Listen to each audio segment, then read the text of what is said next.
Morning good morning Kartik ठीक है तो we'll quickly cover Ind AS 19 as part of the revision. I have uploaded this presentation on the portal. This was ये already पुराना वाला था, so I have uploaded this along with the assignment. I mean some questions that we will be covering today. So I think that should be fairly sufficient for your revision. Okay. So in days 19, we start off with why was this standard required? Because basically your employee benefits are not restricted to just the salaries and wages that you pay. You have a host of other benefits that you typically pay to your employees, like gratuity or provident fund contribution or certain long-term service awards. Like somebody completes 10 years in the company, you give them, let us suppose, 50,000 rupees as an award. So that is a long-term service award. So you also give VRS, that is, you give an option for the employees to leave the organization, and in return for that, you are giving them some package. So a voluntary retirement package. Or worst case, you are what you can say, you are uh, telling the employees to leave. Okay, so for that you give a severance package. So that is also an employee benefit that you give. So all these benefits are covered under Ind AS 19. Only thing what is not covered is ESOPs, because that is covered under Ind AS 102 as a separate employee benefit. That is basically share-based payments. In that, the major part is employee stock options. So that is as far as the standard is concerned. Now, why do I need a separate standard for the benefits that I mentioned? Because basically, what is important is these benefits, payment can happen at any point of time, during service, during the course of providing service, or after they resign, or on resignation, or after retirement also, pension, for example. Now we don't have really a pension, so to speak, because everything is a contributed pension scheme. You contribute to the fund and the fund discharges the pension obligation. But earlier, if you are having people or your family who worked in central government or state government, you typically had a pension scheme. That was in fact one of the major benefits that attracted people to move from agriculture and small scale farming to come to the mainstreams in the big cities and the urban cities, like railways, banks. All these opened up because primarily one of the major drivers was after 60 you would get a pension. So this pension also, though it is paid after retirement of the employee, the main point that we have to understand is all these costs or all these expenses pertain to the tenure in which the employee has rendered the service in the organization. So basically an employee renders the service and the company gets those services, benefits out of those services, and therefore against those services that the company has received from the employee, it has to book the cost. A pure simple matching principle. Okay, so for this purpose Ind AS 19 was introduced. That is going to tell how exactly we will do the accounting. Otherwise, generally the tendency would be pension cost 60 के बाद होगा ना, in year 61 we will book the expense, but that is not right, because in year 61 of the employee he is not providing any service. So how can you book a cost for that? You have to book it before the age of 60 when he is with the organization. Only then you will have pension costs that will be hitting the P&L properly when the employee is providing benefits. So this was the intention behind Ind AS 19 coming into picture. Okay. Now, when we talk about coverage, your employee benefits are broadly classified into four categories. First one is your short-term employee benefits. These are basically benefits that you pay off during the course of employment, normally within a period of 12 months. And most of it is, for current employees. It does not include termination benefits. तो इसमें आ गए आपके salaries and wages, your contribution to funds. Okay, all these kind of payments come here. Then you have post-employment benefits. That is, employee has provided services and then he resigns or retires. At the time of resignation or retirement, you pay him something, gratuity, for example. So when you pay him something at the point of retirement or at the point of resignation, that becomes a post-employment benefit. Other long-term benefits, this is a residual category. So we had short-term, we had post-employment. Anything else, that means not a short term, not at the time of resignation retirement, but during the service in the organization, a long term service award, a jubilee award, for example, then you pay some benefits. So that becomes your other long term employee benefits. Okay. And it is for current employees, not for retired employees. So these three are linked to the service that the employee renders in the organization. The fourth category, termination, it is on account of termination, not on account of providing service. Company comes out. Now we have so many infotech companies in this AI revolution or AI era or whatever you call it. You have so many layoffs which are happening. So for each layoff, you have to give some benefits. That could be under the statute or the company may do something extra voluntarily. So those become your termination benefits. So these four categories of employee benefits are covered under Ind AS 19. And each of them has a different accounting treatment. You do not include share-based payments, and obviously accounting and reporting by the plans are not covered under Ind AS 19. ठीक है, यहाँ तक ठीक है? Yes, Karthik, all well? Yes, sir. Okay, all right, fine. Now I'm just rushing through because these are, quite easy and uh, we have quite some idea about it. So I'm just going a little fast. Okay. Now, when we talk about your short-term employee benefits, you normally have salaries, wages, and social security contribution. So that is your monthly payouts, which typically happen. Then you have paid leaves, that is paid annual leave, your privilege leave, for example, paid sick leave.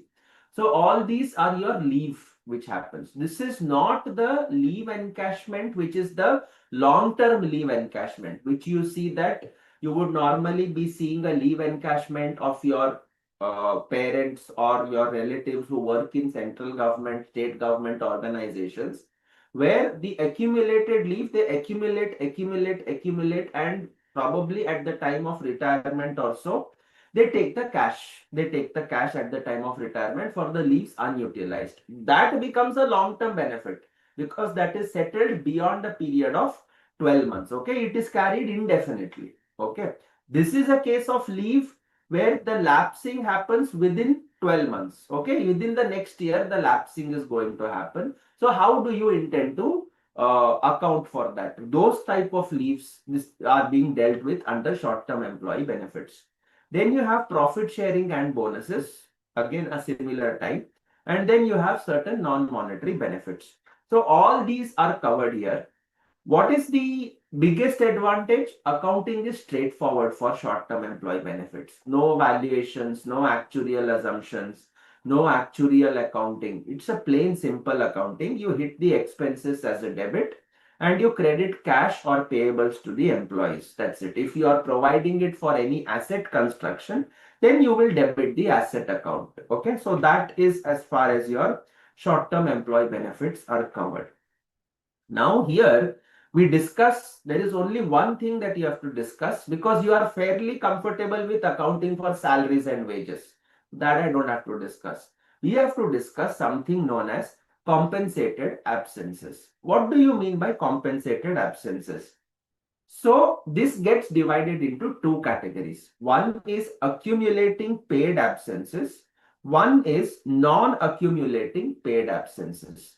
In general terms, okay, general terms I'm telling, again, it's specific to each organization, but in general terms, your casual leave is a non-accumulating paid absence. Means what? If you avail casual leave during the year, good. If you don't avail, it lapses. It typically lapses. Why do you say lapse? Because Suppose you are entitled to 7 leaves in a particular year. You don't avail the 7 leaves. You have taken only, let us say, 4 days. 3 days you have not availed. Can you take it in the next year? Answer is no. It gets lapsed. That is why we call it as non-accumulating. It does not accumulate. It does not add. You are not allowed a carry forward benefit. Organizations generally have even a sick leave that does not get carried forward. But again, I have seen organizations where sick leave is carried forward. Sick leave also they carry it forward, because what happens, the thought process is, as employees age in the organization, not only privilege leave, they also become entitled to something known as a sick leave that they will start using more and more. Because initial years they don't use sick leave. Later years they tend to have certain illnesses with age, with working so much for the company, they tend to get into certain lifestyle diseases. So therefore, the companies had a thought process that initially, whatever sick leave they do not use, let it not get lapsed. Later, as a give back to the employees, their thought process is they will probably spend a little more time in the hospitals. So therefore, for that reason, they wanted to give that benefit. So in those cases, it is an accumulating benefit. It is an accumulating absence. But generally, you don't have organizations which allow a sick leave to be accumulated. Fair enough. So these are the paid absences which are not carried forward, They lapse. Okay. So what happens is, obligation arises when absences occur because employee service does not increase the amount of benefit. Suppose your total working days is 300. If you are having 7 days of leave, how many days are you supposed to come to the organization? 300 minus 7, 293 days you are supposed to come.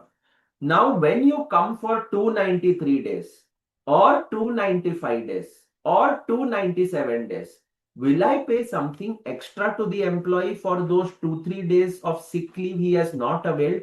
What do you think?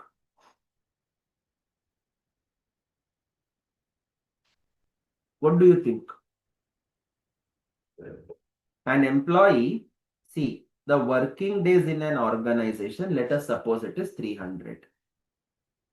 Out of 300, you can take 7 days of casual leave. That means, can I say if he comes for 293 days, I will pay him his full salary? Yes or no? Yes. Yes, sir. Lavanya agreed? Yes, sir.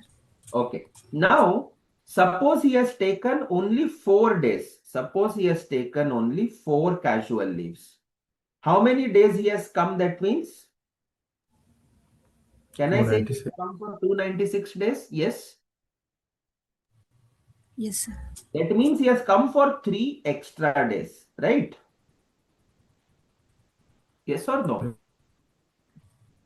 He had to come for 293, but he has come for 296 days. He has come for 3 extra days than required, correct? Now, Yes. will I pay something extra for these 3 days? No, sir. Only for those 300 days. You will not pay him something extra. His pay is fixed on the 300 days. From 300, you are giving him a benefit of 7 days. Fine.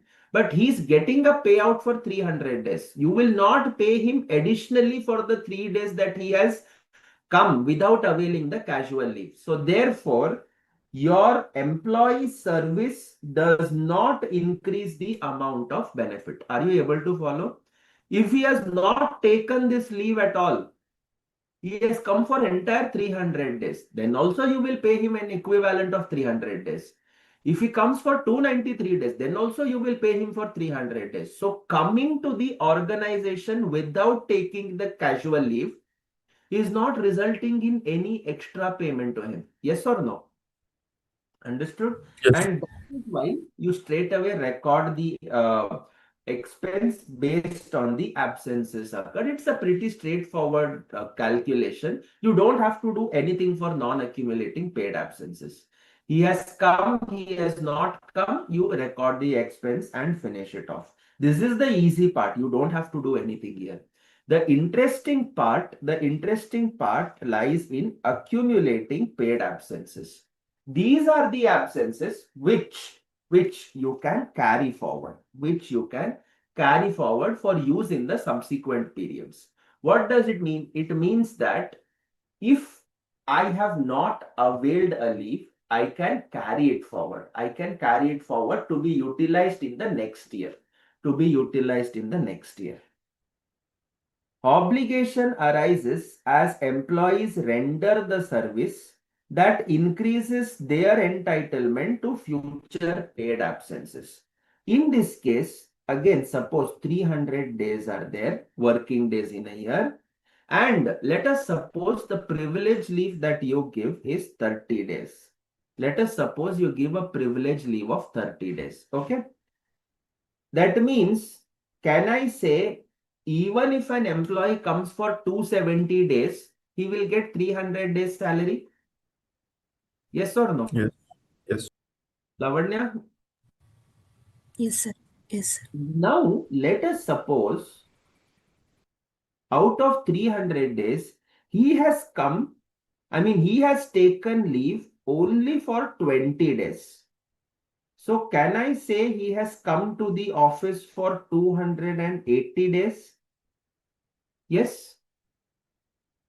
If he has come for 280 days, can I Yes, sir. say that he has come for extra 10 days? Yes or no?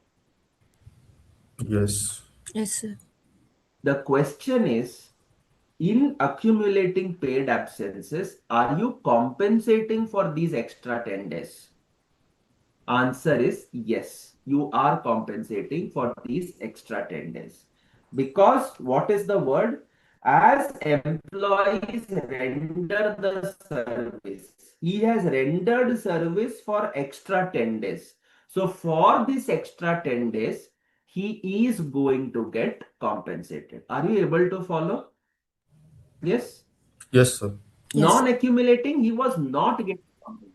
Accumulating, he is getting compensated for these extra 10 days. How is he going to get compensated? There are two options. First option, year is over. You notice that the employee has worked for extra 10 days. You give him cash. Okay? You will tell him, Karthik, you have not taken the leave for 10 days. You have come extra, worked extra, so we will pay you an extra salary equivalent to 10 days.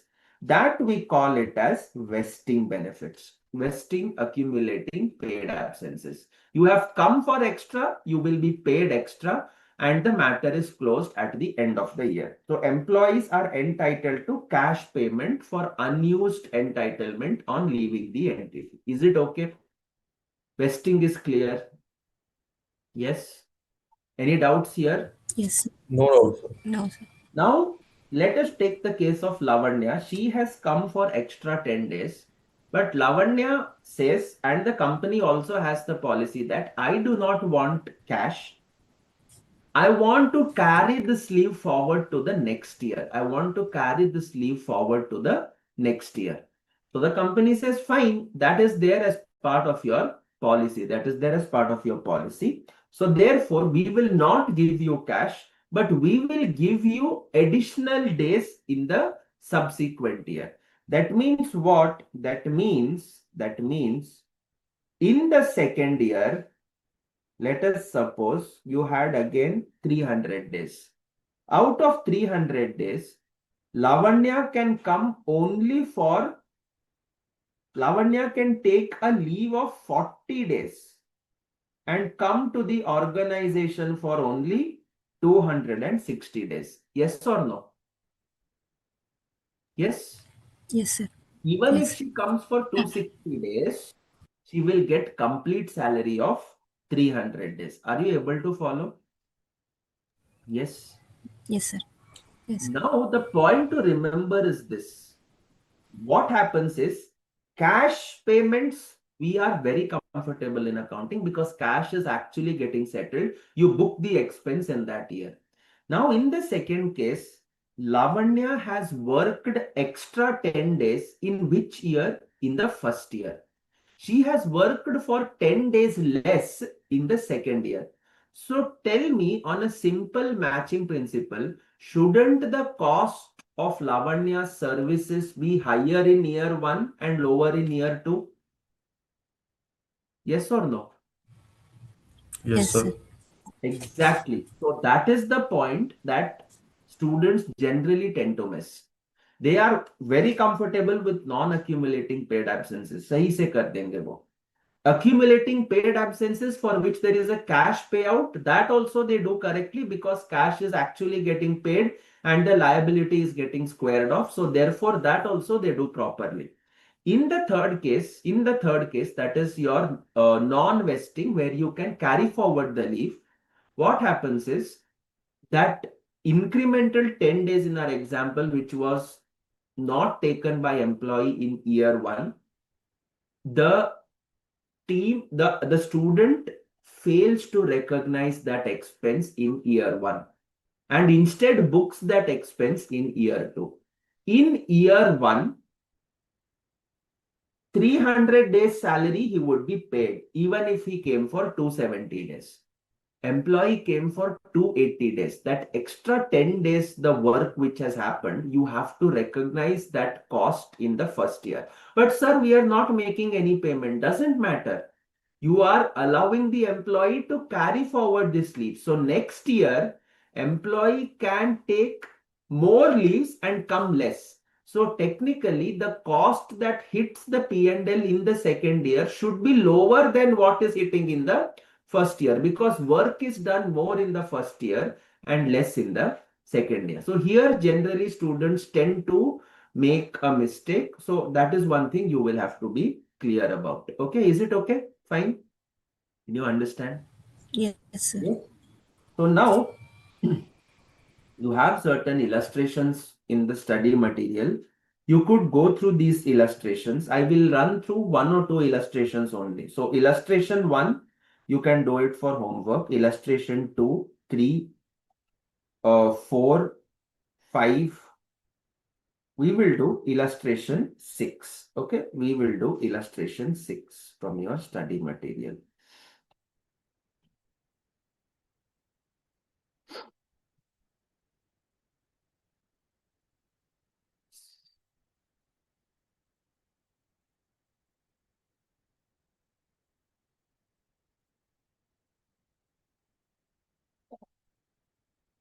Okay.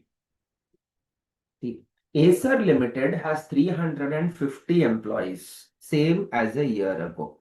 Okay. The average staff attrition rates observed during the past 10 years represent 6% per annum. Acer provides the following benefits to all of its employees.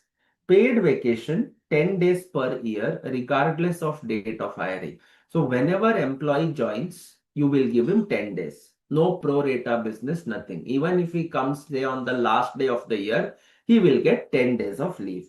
Compensation for paid vacation is 100% of employee's salary and the unused vacation can be carried forward for 1 year. Okay. As of 31st March 20X1, unused vacation carried forward was 3 days per employee. Average salary 15,000 per day. Accrued expense was rupees 65 lakhs for the unused vacation of the previous year. During X1, X2, employee took 9 days of vacation on an average. Salary increase in X1, X2 was 10%. Analyze how would Acer recognize liabilities and expenses for these benefits as at 31st March 20X2 and pass the journal entries. Okay, so now what was the opening balance of the leave? Unused vacation carried forward. You can see this. 3 days per employee. Yes or no? Unused vacation, 3 days per employee. Can I carry it forward? Answer is yes. तो वो हो गया मेरा opening balance of leave. That becomes my opening balance of leaves available. Entitlement to vacation, all employees can get 10 days of leave per year. And average vacation that they avail is 9 days per employee. This is in respect of employees in service. Employees who are new, they will not get 3 days of opening balance leave because they were not there only in the last year. They will be there in the current year. So this is only for the 94% of the employees who are in service. Are we okay with this? Yes? Are you able to follow? Yes, sir. Yes, sir. So your total unused leave balance as on 31st March X2 is how much? 4 days per employee. Opening 3, available 10, total 13 available in the current year. Out of that, you have utilized 9. So balance left will be 4. Okay. That means totally how many man days of leaves would be outstanding? You have 350 employees. That is the size of the company, out of which 94% are old employees. We are doing this calculation for 94% because they will be having some opening accumulatedly into 4 days per employee. So can I say 1316 days is the closing liability of leaves that you will have to provide for? Yes or no? Yes or no? Karthik? So for Yes, rest sir. percent, whether there is any payment obligation Which to one? assume. For rest 66%, 6% do we have have to come. assume any cash payment obligation? No, there is no. What is there?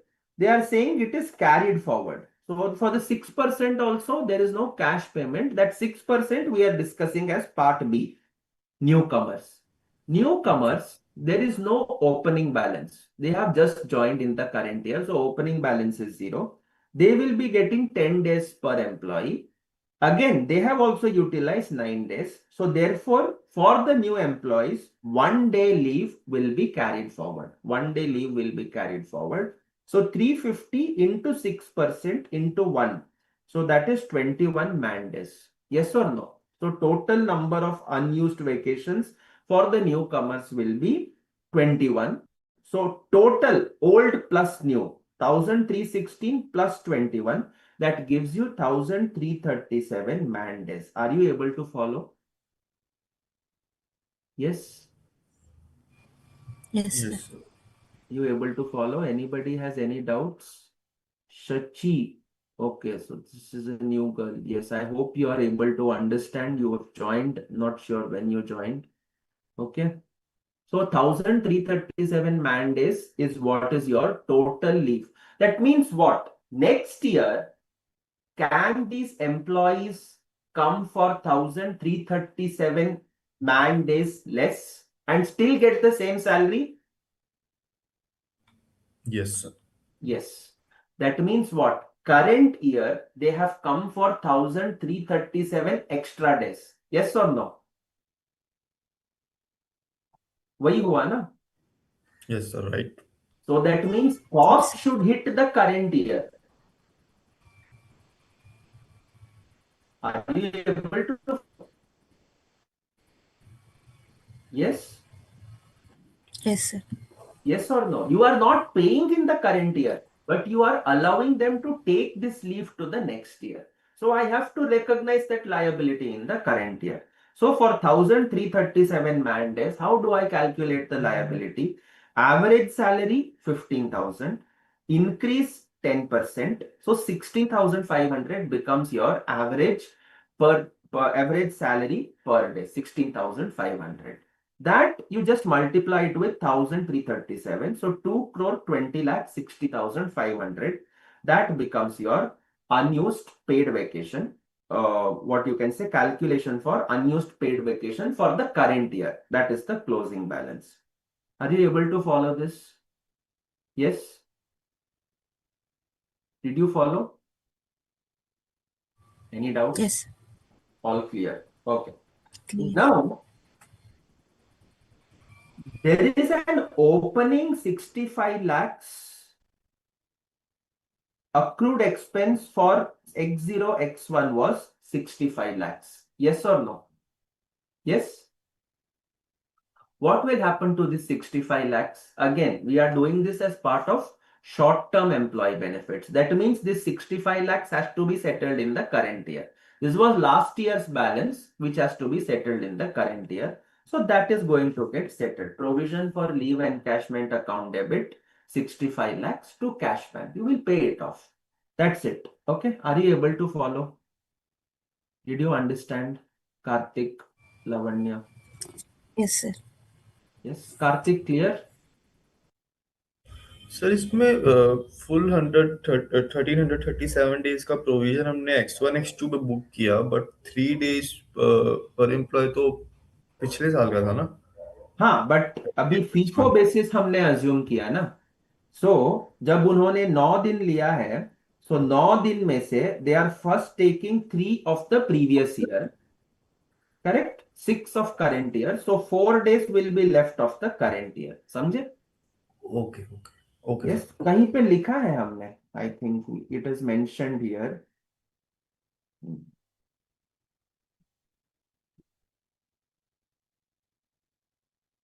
Somewhere we have unused leaves on FIFO basis. Yes. Okay sir right got it. Suppose now, since we are on this topic, let us suppose it is on LIFO basis, last in first out. Company policy hai. We will assume that current entitlement will be taken first. Then what are you going to do? You cannot carry forward the leave beyond 1 year because this is a short term. This is part of short term benefits. So आप क्या सोचोगे? This 9 days will be entirely out of current entitlement of 10 days. Correct? Correct? Yes or no? Yes. So your unused leave of 4 days will be out of 3 days opening and 1 day current. Yes or no? Yes. Yes. But current you cannot, I mean, opening you cannot carry forward because that would be amounting to taking it to the second year, which is not permitted because this is a short-term employee benefit. Yes or no? Yes. Yes. So in that case, provision would be done only for this 1 day and not the 4 days. Did you understand? Yes. Clear? Okay, so these 3 days will lapse. 3 days lapse हो जाएंगे. तो आपके calculation में क्या change होगा? ये 4 days के बदले 1 day per employee will be there. So 350 into 94 into 1. So that will be taken care of when you're doing the closing balance workings. Did you understand? Sir, do Yes, we sir. need to make any cash payment for the 3 days, sir? For that 3 days, again, the question, obviously, this information which is there is sufficient. Question does not say anything, but typically the assumption is once they don't avail, it is lapsed after a period of 1 year because it is a short-term benefit. That is the fundamental assumption you have for short-term employee benefits. Within the 12 months of the end of the reporting period, not utilized means it gets lapsed. You don't have to do any cash payment also. Okay. Yes. So it Yes, kind sir. of converts itself into non-accumulating. Correct. It kind of goes into non-accumulating. 1 year accumulation is allowed. After that, it becomes a non-accumulating. मतलब you lapse it after 12 months. ठीक है? Do you understand? Karthik, Lavanya? Yes. Shall we proceed? Yes, sir. Yes. Lavanya, okay? Sir, but for that provision of 6, Tell me. sir, that unused vacation of for 65 lakhs, we are making payment, no, sir, for that. See, now, okay. Now let me put it this way. When I say this payment of 65 lakhs is made, now again, we are assuming it is FIFO because this question is part of the FIFO. So I'm assuming that it is FIFO. Okay. Now when this entry is passed, provision for leave encashment account debit to bank. Okay. FIFO means what? That 3 days. See, okay. How do I tell you? Okay. Mm.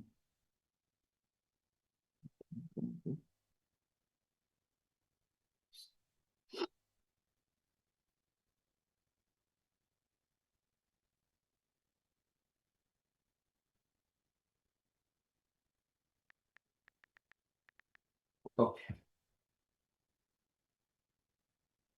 See, year one, you will have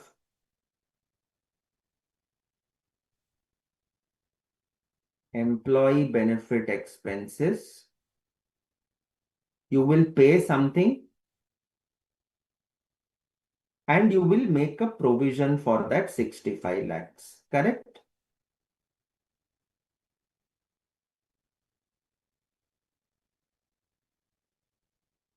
Are you okay with the first year, Lavanya? Yes? Yes. Now in year two, what you are going to do is this 65 lakhs, employees will be taking this leave. Yes. So you will be paying them the full salary, employee benefit expense debit. You will pay them the full salary, even though they come for lesser number of days. Yes or no? Correct? Yes, sir. Yes, sir. Lesser number of days equivalent to, in rupee terms, equivalent to 65 lakhs. Correct? You are going to make this payment to them. Yes. So, to cash bank. What are you paying here? What are you paying here is total salary for which they are entitled. But work done is how much? Work done is total salary minus 65 lakhs. Okay, I'll do one thing. Let me see how I can. I'll put in some figures because this is becoming too abstract. Okay, let me put in some figures. See, let us suppose the total salary bill is 5.65 crores, out of which yearly salary is 5 crores, and you have made a provision for 65 lakhs. This is the first year. Second year, now, second year, forget that unutilized leave of 4 days and all. We will come to that later. Current year, they have actually done work equal to a salary of 5 crores minus 65 lakhs. So their work in rupee terms is valued at 4.35 crores. Are you able to understand? Yes, Lavanya? Yes, sir. Yes, sir. So in spite of that, you will be making a payment of 5 crores. So when I am making a payment of 5 crores, this is the entry that you will typically pass. But should your cost hit 5 crores? Answer is no. It should hit only 4.35. So the entry that you will pass is provision for leave encashment debit 0.65 to employee benefit 0.65. I'll combine these two entries to pass this entry. Employee benefit expense debit 4.35, provision for leave encashment 0.65 to cash bank 5 crores. Are you able to follow? Yes, sir. Yes. Yes, sir. So this is that entry which we have passed. Okay.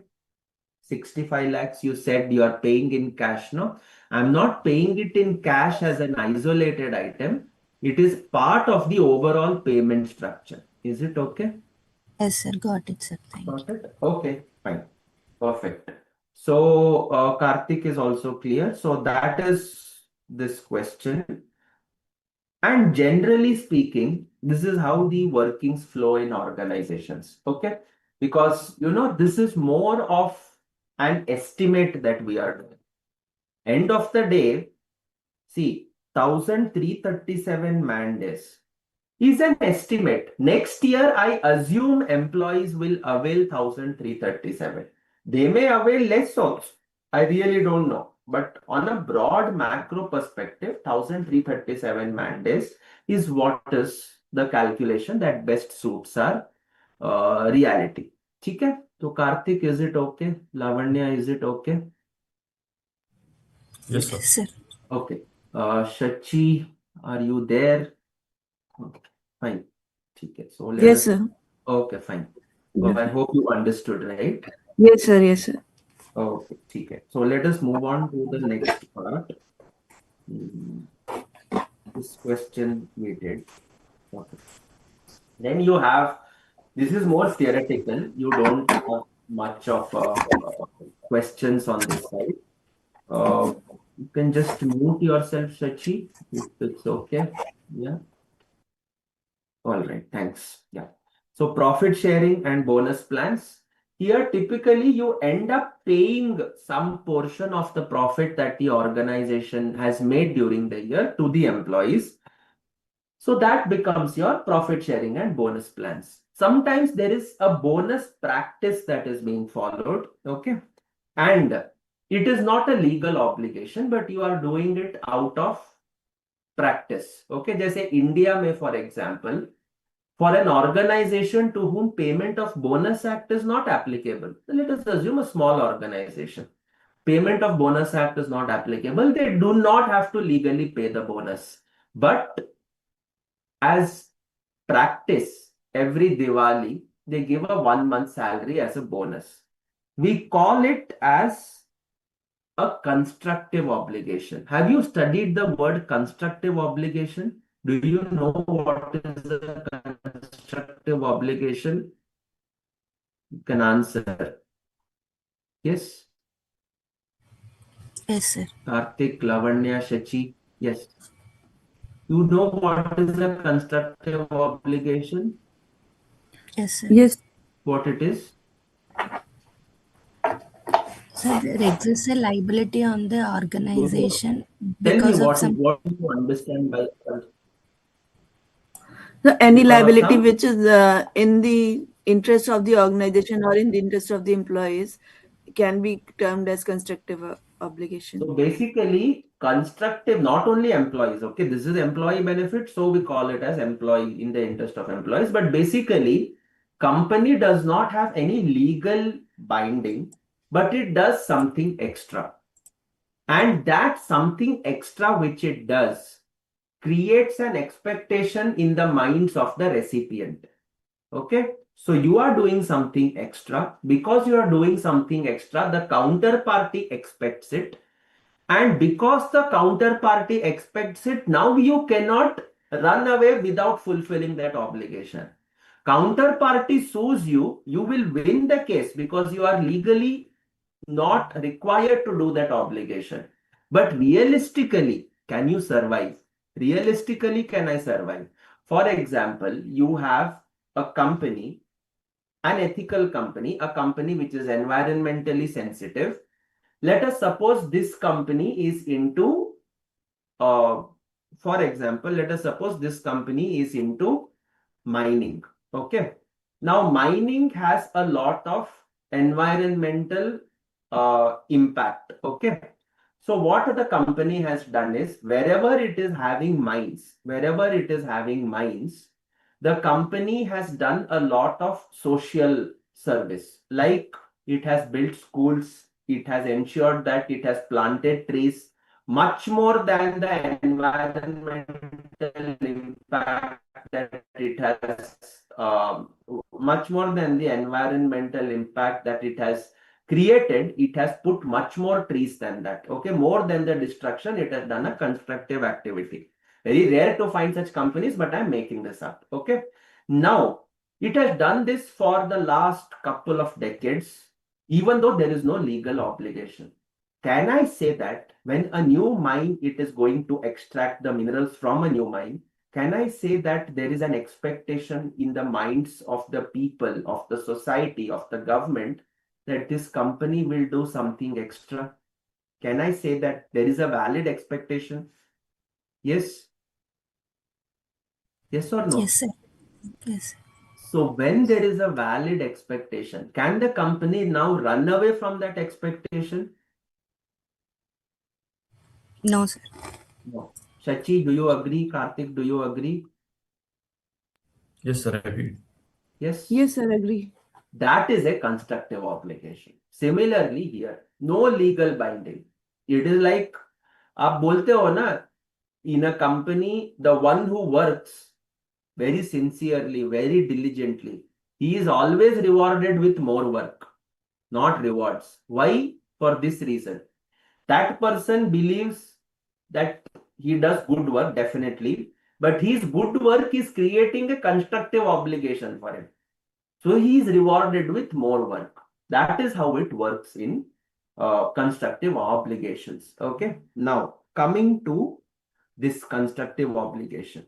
Even though there is no legal requirement, if you have a practice of paying bonus, you have to provide for that bonus. You have to provide for that bonus. Similarly, if you are having a practice of sharing the profits, then you will have to apply the formula and make the provision for that. No recourse to not making the provision. Okay.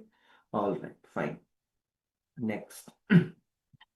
We come to this question again on employee benefits, profit sharing and bonus plans. Yes. Same question. This is the second part of it. 350 employees, staff attrition 10 years, 6% per annum, provides the following benefits. Annual bonus during the past 10 years, paid to all employees who were in service during the entire financial year. During the entire financial year. That means what? Will the new employees be entitled to the bonus or not? Not No. entitled, sir. No. Clear? Sachi, clear? Yes. So only 94% will get this. Bonus was paid in June following the financial year end. Amount of bonus paid for X1, X2 in June 20X2 represented 1,25,000 per employee. 1,25,000 per employee. Acer used to increase the bonus based on official inflation rate, which is 8.5% for X2, X3. Although there was no legal obligation to increase the bonus by such inflation rate. Can I say that the company has been engaging in a practice which is creating a constructive obligation? Yes. Can I say this? Yes, sir. Yes. What is that practice? Increasing the bonus by the inflation rate. Determine how would Acer recognize liabilities and expenses. So very simple. 1,25,000 was last year's bonus. Increase it by 8.5%. So this will be current year bonus. Number of employees, 350 into 94%, 329 employees. Multiply this with this, you will get 4.46 crores, which is the provision for bonus that you will have to make in the current year. Are you able to follow? Yes. Yes, sir.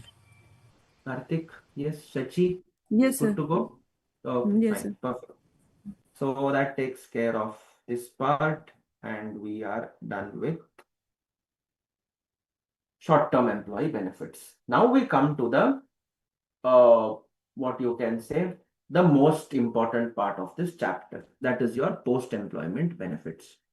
Divided into two types. One is a defined contribution plan. One is a defined benefit plan.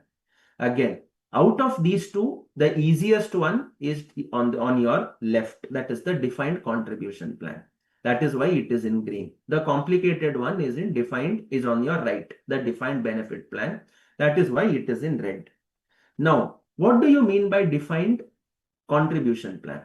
Defined contribution plan is when an employer contributes to some fund that is established for the benefit of the employee. Number one. Number two, the fund will make the payout to the employee at the time of retirement or resignation, whatever it is. Okay. Now, employee's obligation is only restricted to making contributions in the fund. That's it. After that, whether the fund delivers good returns, whether the fund does not deliver good returns, whether the fund goes bankrupt, if there is a fraud and the money is lost. In all these cases, the employer organization is insulated. The employer organization is protected. The employee cannot come to the employer and say, give me my fund value, because employer has already fulfilled his obligations by contributing to the fund. So the best example of this is your provident fund. The best example. Why do I say provident fund? Because employer contributes 12%. Employer also deducts employee contribution and contributes that 12% also. 12% what employee contribution is, that is employee's own contribution. That is not my, what you can say, that is not technically a cost to me. But the 12% that I do voluntarily as an extra contribution required under the law, that becomes a contribution made by the company, which is a cost to the company. Yes. Now this cost to the company is a cost only to the extent of the contribution that I make. Beyond that, as an organization, as an employer, I am not liable for anything. Are you okay? So this is a straightforward accounting that will happen. Contribution to provident fund account debit to cash bank. You recognize this, or since you are making a provision every month, contribution to provident fund account debit to payable. Make a provision and keep it and settle that provision in the next month before the due date. Matter is over. You do not have any risk upon you. Are you able to follow? Yes. Are you able to follow this? Any doubt? Yes. Yes. No, sir. No, No. sir. A little Okay. bit like, can you please explain? You want me? Okay. Yes. See, suppose an employee is having a monthly salary of 1 lakh rupees. Okay. This is not CTC. This is his gross. Okay. This is his gross. Now to this gross, I will add employer's PF contribution 12,000. I'm taking a very simple example. Okay. So 1,12,000 is the CTC. You are able to follow this? Yes. Sure, And sir. PF deduction. How much will be the PF deduction? Employee 12,000 will be deducted. Employer 12,000 will be deducted. So total I will deduct 24,000. So 1 lakh 12 minus 24, how much does it come to? 1 lakh minus 12, 88,000. Correct? This is your take home. Are you okay with this? Yes? Yes, sir. Now, tell me one thing. How much is going to the employee's provident fund in this example? 12,000 own contribution, 12,000 company contribution. Yes or no? Yes, sir. Now, suppose he resigns after 5 years. Suppose he resigns after 5 years. How much can he claim? And from whom can the employee claim? Can the employee come to the employer and say that pay my contribution? Can the employee do that? No. No. No. Where he has to go? He has to go to the EPF. provident fund. Correct? Yes? Yes or no? He will go to the Yes, fund. sir. Yes, sir. Yes, sir. Now, fund say whatever he gets, 12,000 plus 12,000, he will get 24,000 plus interest. Now that interest, let us suppose, hypothetically, it is 6% per annum. Can he go to the employer and say that inflation only is 8%, I am getting 6%, your contribution has made my life miserable. Can he say that to the employer? No. No, he cannot say that, because He is the one who is bearing the risk of low returns. Are you able to follow? Yes. Yes, sir. So the company's obligation ended the moment it deposited its share of 12,000 in the provident fund of the employee. Matter is closed. There is no further obligation that the employer company has to do. That's it. Investment risk lies with the employee. Actuarial risk lies with the employee. If the provident fund exists or goes bankrupt, hypothetically, I'm giving the worst case example so it will help you remember better. Even if this PF goes bankrupt, the loss is of the employee and not the employer under any circumstances. These are protected funds. I take that. Okay. But I'm just giving a very hyperbolic example so that it is clear who is bearing this ultimately. Are you okay? Yes, sir. Now, okay. So ultimately, everything belongs to the employee as responsibility for this fund. Let us contrast it to now the second category, that is your defined benefit plan. What is a defined benefit plan? You pay according to an agreed formula. Basically, they say benefits other than defined contribution plans. Okay. You are defining the manner in which the benefit is going to be computed. That is why we call it as a defined benefit plan. It is pursuant to certain calculation. That calculation may be statutory, gratuity, for example. It may be based on an internal agreement between the employer company and the employee company. For example, apart from gratuity, companies may have a superannuation fund that is contributed for the benefit of its senior management. This superannuation fund, let us suppose the company is required to pay an amount that is in line with a formula agreed by the employer and the employee over and above the gratuity.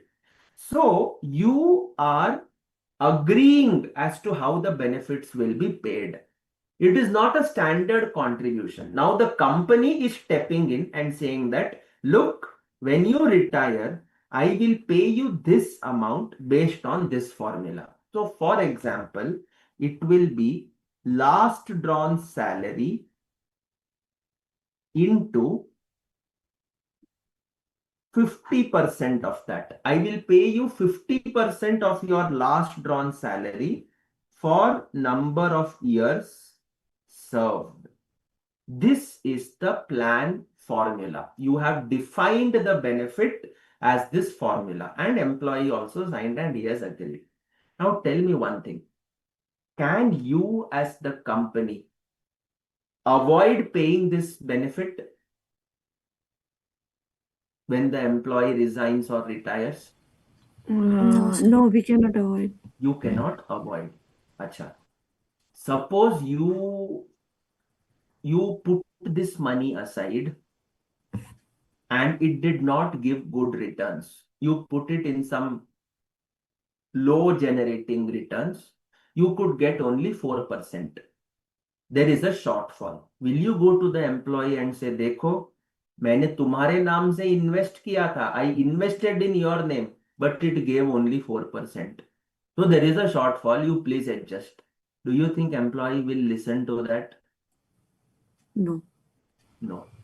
Do you think employee can sue you if you do not pay as per the formula? Yes, sir. Yes. Do you think employee will win if he sues the company? Absolutely. Yes, sir. Yes, because this is a defined benefit plan. The company is now stepping into the shoes of the entity responsible to compensate the employee. The company will take all the risks on its head. Which risks? The risk of making the payment as per the formula, the risk of the invested amount for that not yielding returns commensurate to the value that you need to pay at the time of retirement, the risk that the employee's salary and skill set will go to such an extent that You had not thought about it when you had hired the employee. He turned out to be a great resource for you. And therefore, at the time of retirement, his last drawn salary was suppose 20% more than what you estimated. So last drawn salary was higher than what you estimated, and therefore you will have to make a higher payment than what you expected. That risk also is entirely upon you. Are you able to follow? Yes, sir. Yes. So Yes, in sir. all these cases, the company is exposed. In defined contribution case, company contributed 12%, close the books, company is not at all exposed. In defined benefit plans, company is exposed end to end, and company is responsible to make this payment to the employees. Are we okay with the distinction between contribution and benefit plans? Yes, because this is critical for my accounting. Now, Yes, sir.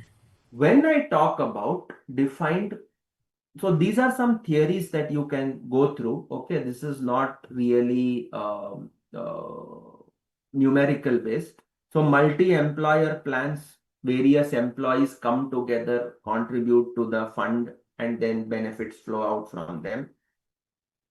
So that is one. And you are also having group administration plans, pooling the assets, contributing. Okay, so that is one. Then risk sharing plans for entities under common control.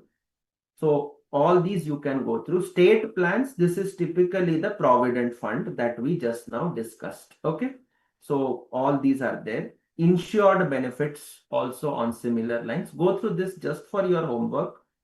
Nothing complicated per se. Okay, now accounting for defined contribution plan, very simple. Whatever contribution you are making, that will be your expense. If you are working towards generating an internal capital asset, you will debit the asset. Or if you are paying for a future period, you will debit prepaid expenses. Credit cash bank if it is paid, or credit a liability if it is unpaid. You will recognize as an expense for defined contribution plans, and that you will disclose, and disclose the contribution for KMPs under Ind AS 24. Are you okay with this? Yes. What is the amount? One is the amounts to be contributed. In our example, it was that 12% of gross. That is 1 lakh. Yes. So 12,000 was your contribution. Actuarial assumptions not required. Why is it not required? Because employee is obligation is fulfilled when he contributes to the fund. Uske baad, it is the employee who is exposed, not the employer. Employer's obligation ends when he has contributed. No possibility of actuarial gain or loss. Not at all possible, because employer contributed, story closed. Future ke liye nothing is left. Nothing is left in the future. Is it okay? Yes. And then obligations are measured on an undiscounted basis. Why do you say undiscounted basis? Because you normally settle it within the year or maximum within the next year. So therefore, there is no delay beyond 12 months. So therefore, no discounting is required. Are we okay with this? Yes? Yes, Yes sir. or no? Okay. All right. Karthik, fine? All right. So that Yes, is that. sir. We then move on to, we will take up one of these questions, easy question. Fine.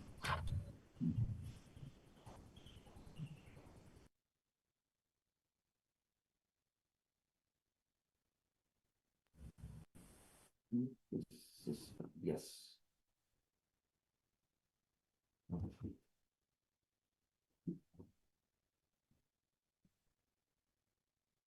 Okay. Now, let us look at this question. Siska Private Limited has a headcount of around 1,000 employees in the organization in X0, X1. As per the company's policy, the employees are given 35 days of privilege leave. 35.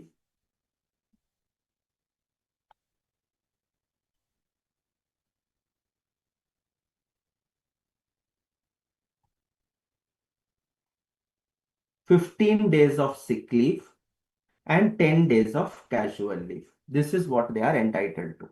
Out of the total PL and sick leaves, you can carry forward 10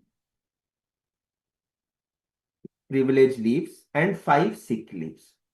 Carry forward 5. This is permitted, can be carried forward to the next year. On the basis of past trends, it has been noted that 200 employees will take 5 days of PL and 2 days of sick leave.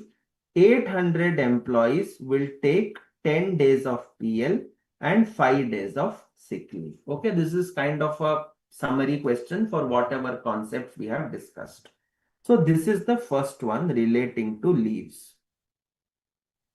Also, the company has been incurring profits since 20XX. That means many years it is in profits. It has decided in 20X0X1 to distribute profits to its employees at 4% during the year. However, due to employee turnover in the organization, expected payout is around 3.5%. If everybody was entitled, you would pay them 4%.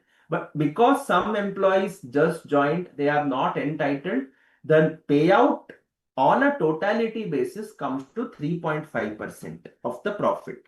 The profits earned during the year is 2000 crores. So this is profit sharing.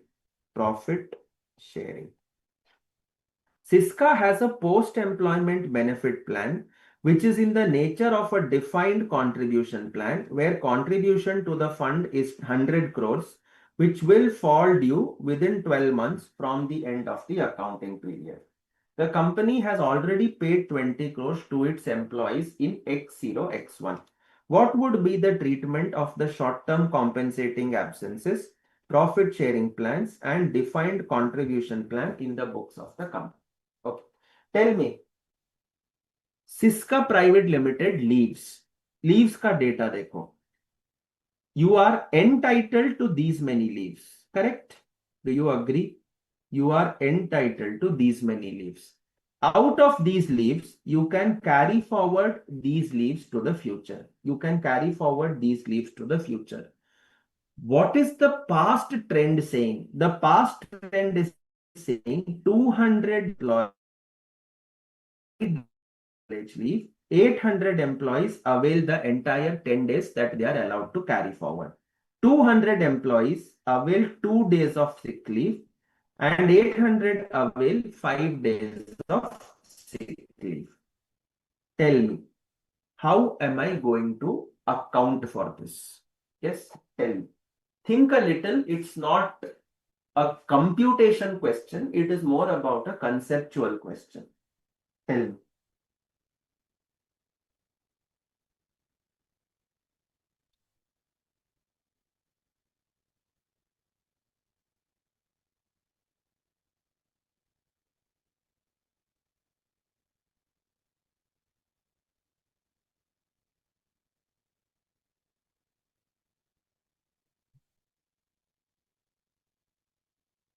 Yes.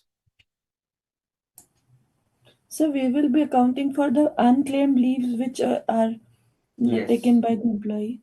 Yes. So Means you have to make a provision for the unclaimed leaves, correct? For 200 employees, Yes. it will be 5 days because they had already taken 5 days of PL and 2 days of sick leave. Those sick leaves. Not that way. See, on the base, this is future. In the future, see, everybody, it is not that they have taken 5 days. Read the question. On the basis of past trends, it is noted that 200 employees will take 5 days of privilege leave. Okay. They have taken in the past. So I'm assuming they will take those many days leave in the future. That is what the question is saying. Yes. Yes, sir. No, sir. Means you told us na to now. So Go how ahead. will we be assuming? Means आप बोल सकते हैं. That is what I want to hear. You are telling exactly the words that you should be asking. so here we will be like 800 employees. We had assumed that not so 200 employees will make the provision for For 5 days of PL for uh, 200 employees, yes. and then for sick leaves, Mm-hmm. 8 sick leaves almost for 200 employees. 8 or 2. They are saying they will take 2 days of sick leave, not Sorry, 8. 2 days of sick leave Ah, for 200 yes. employees. And for 800 employees, you will make a provision for 10 days of 10 privilege days leave, of PL and 5 days of SL. 5 days of sick leave. Now you had some question. You said that in the beginning. How will we? You had only asked, na? How will we estimate that they will take only 5 days? Correct? I was asking, how can we say that? How can we say that? Yes. I'll park that question to the side for a minute. Okay. What about Karthik and Lavanya? Do you have any other answers or do you agree with this? I also thought the same way, sir, actually. Okay, fine. What about Karthik? Sir इसमें मतलब ये लिखा है ना कि they will take 5 days and 2 days of leave, हाँ, तो provision तो हाँ. रेस्ट के लिए बनना चाहिए ना. रेस्ट के लिए मतलब ये तो फ्यूचर में उनके पास ट्रेंड्स के हिसाब से we have thought that they will take. अभी विल टेक हम कैसे बोल सकते हैं ना. किसी के घर में सी normally suppose you have joined a company, you normally take 5 days of leave only. Though carry forward is of 10, you take 5 days of leave only. Remaining 5 days you generally push it to the next year. Now next year 5 days you will take is what is assumed, but can the company stop you from taking the remaining 5 days? No sir, No. They can So not. that is the full point. के लिए बनना चाहिए. That is the point. So now Karthik has come up with the next one, and I think both Lavanya and Shachi also will start to think that yeah, 5 is on the lower side. Let us make an entire provision for 10 days. That is what you would be agreeing, everyone? No, Yes, sir. Yes? sir, I think the company assumes that they will take 5 days of PL, no, sir. The Yes. remaining one, they will create provision. No, no. Provision is for this 5 days only. 5 days they are not creating provision. This is for the future, Lavanya. This is not for the past. Based on past data, I think that these 200 employees will take only 5 days of leave in the future. They will not take the balance carry forward that is possible. Okay. So that is Yes, why sir. they are saying only 5 days you will take. So now the immediate reaction that everybody here should have naturally is your company is giving a 10-day benefit of carry forward. तो वो 10 days कभी भी ले सकता है. Yes, company cannot stop him from taking 10 days in the future. So we make a provision of 10 days leave for all the employees. That generally ends up being the reaction. Yes or no? Yes. Yes, Yes, sir. sir.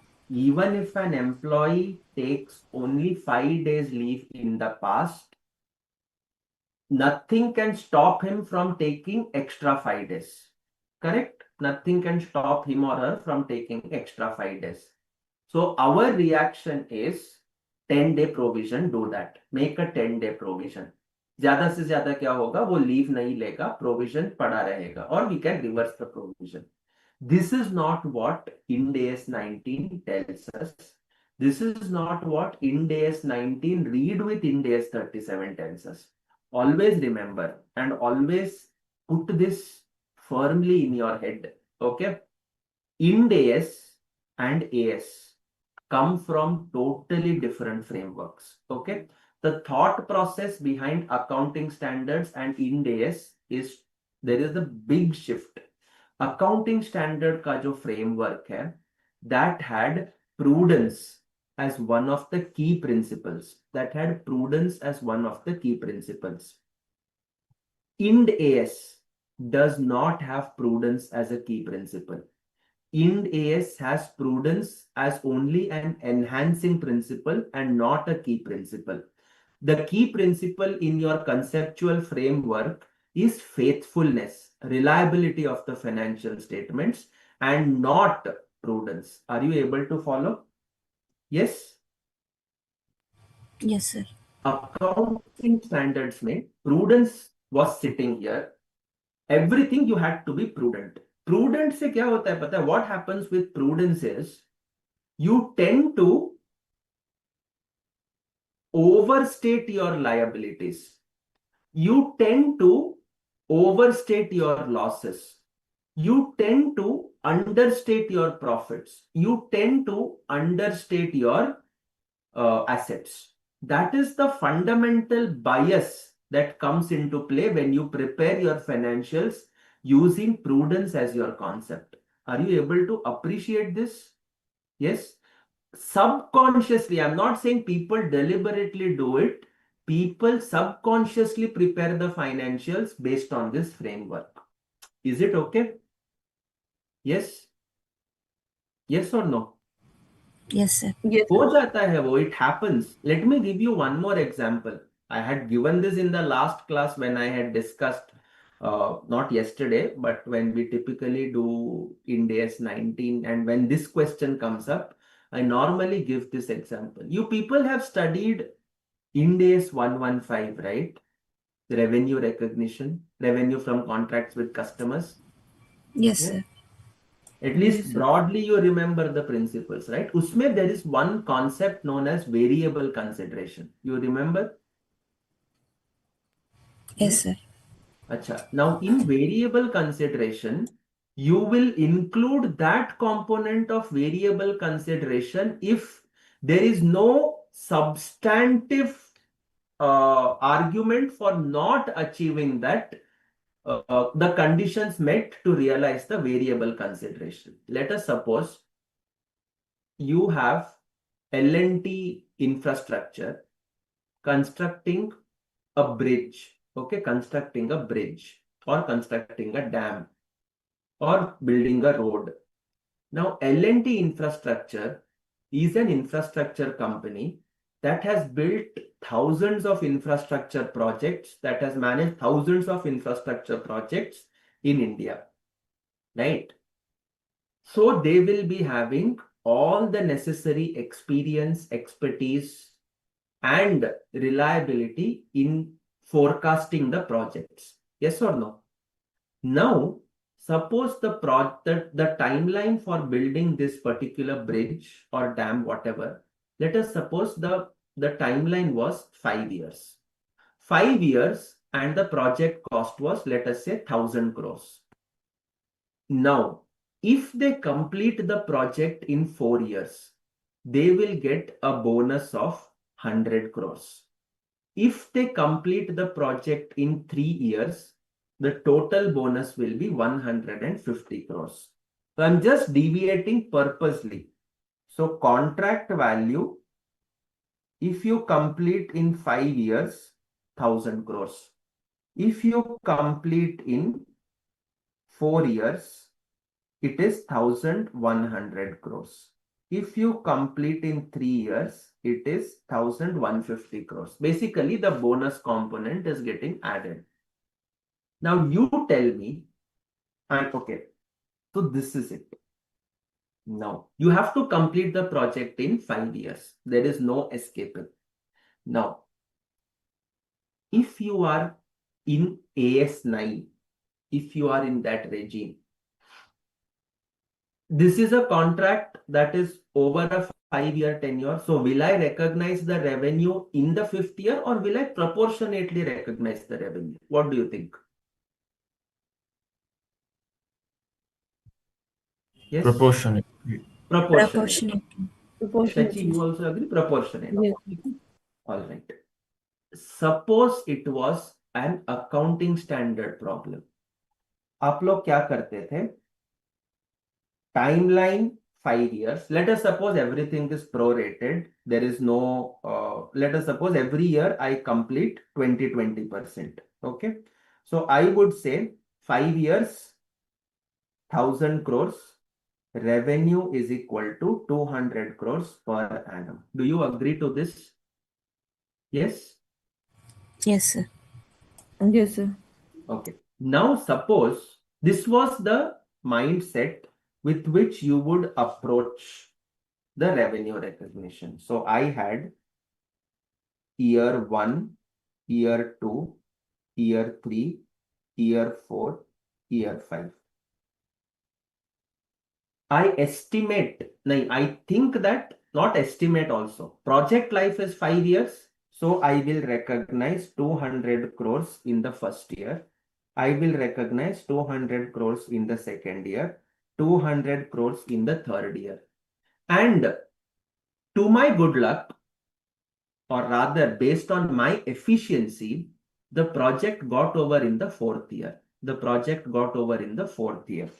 So what would be your project cost? 1000 or 1100 crores? It would be 1100. 1,000. Yes or no? Yes. Yes. So Yes, you sir. would recognize a revenue of 500 crores in year 4, and year 5 the project was over, so nothing would be recognized. Are you able to understand this? Yes. Yes. This was conservatism. This is conservatism. Sir, why do you say conservatism? Because you have deferred the recognition of revenue and the bonus till the last year when you actually met the condition. Yes or no? Yes. Bonus ka 100 Yes. when I recognize when it was actually received. Yes. Yes, sir. Yes, sir. Agreed, everyone. Karthik, you also agree? Yes. Yes. Now tell me one thing. Do you think efficiency suddenly arises in fourth year like a magic trick out of a box? Or do you think it is a planned effort that is put by the company right from day one? Right from day one, sir. Right from day one, companies are efficient. This is a company we are talking which has delivered hundreds of projects. So don't you think this company would be knowing from the start that it can deliver the project in 4 years? Don't you think so? Yes or no? Yes, sir. Yes, sir. So this is your revenue which would go under AS9. Nothing wrong here. But when we talk about Ind AS 115, Ind AS 115 approaches it by saying that I realistically estimate that I will complete the project in 4 years. Very realistic. And therefore, assuming that we proportionately put the same out, get the same output every year, what will be my revenue? Per year, I will be booking 275 crores. Nothing in the 50 year. Are you able to understand? Yes. Yes, sir. Lavanya, Karthik, Yes, Yes, sir. sir. Yes. Yes. we have a problem with this Ind AS 115. Everybody seated in this room has a problem with this. And I'll tell you what is the problem. You will think, what if we do not achieve? Sochoge na, you will have this thought, right?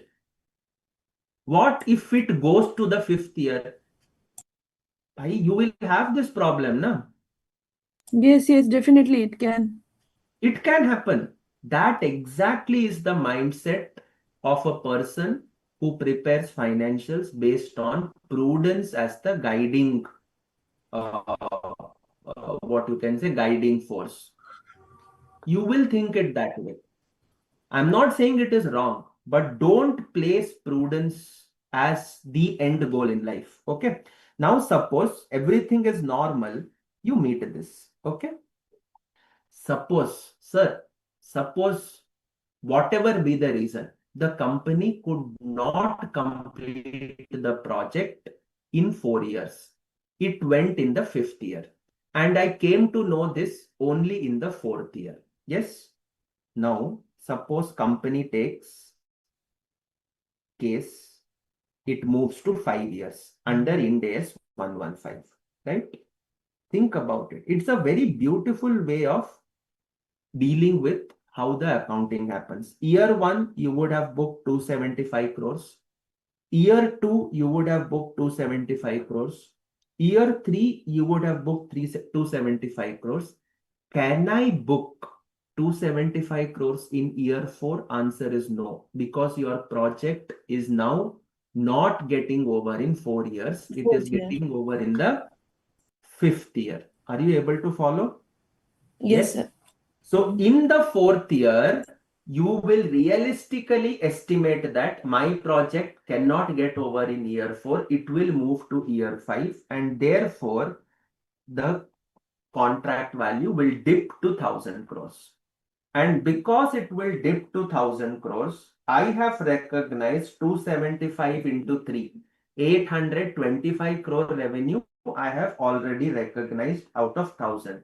175 crores is still left to recognize. Assuming the work done in years 4 and 5 are same, I will book a revenue of 87.5 crores in year 4 and year 5, assuming that the same amount of work, same proportion is pending in both the years. Are you able to follow? Yes? Yes, sir. Sachi, Karthik? Yes, sir. Yes, sir. Yes, sir. Yes, all right. Here there is a problem. What is the problem here? What is the There's problem? loss of more revenue of 100 crores. Loss of revenue to ठीक है बेटा. Loss of revenue is fine. Overbooking of revenue in the Yes, that initial. is Yes. exactly the point. You are overbooking the revenue here. Can I say I'm really overbooking the revenue?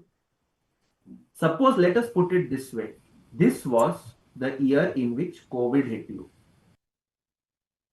COVID hit you, what happened? Lockdowns. People went on migration. No workforce was available. You had immense lockdowns. That is why the project got delayed. Can I say I overbooked the revenue in the first 3 years? Actually, no, sir, because No, there sir. might be loss of efficiency in the later Year years. 4 and 5. You got it? Yes? Yeah. Chachi, Yes. got it? So Yeah, it is yeah. not an overbooking of revenue in years 4 and 5. I mean, in years 1 to 3. Rather, an event has happened that took away the efficiencies that you had planned to be delivered in year 4. Yes? Sure. Yes, sir. Yes, sir. Yes, sir. That is why it dipped. Now, let me turn the case in another way. Let us suppose this is a company that is bidding for its IPO. The IPO is supposed to come in year 3. And because of this IPO, the company wants to show a very good order booking and revenue numbers. That is why it is going for this 275 and 275 crores. That is why it is taking this position. And there is no COVID that is happening. Now, will you be suspicious about the overbooking? Definitely, sir. Yes. That is why auditing Ind AS financials is much more difficult than auditing AS financials. AS में the principle was conservatism. Ind AS में the principle is realism. Be realistic in your accounting. If a company has estimated that it will complete the project in 4 years when timeline given is 5 years, and it is recognizing the variable consideration upfront. It is recognizing 100 crores upfront. It is accruing the bonus when it is yet to meet the deadline. In such cases, our job, if we are in the assurance field, is to stress test that assumption कि on what basis are you estimating you will complete the project in 4 years?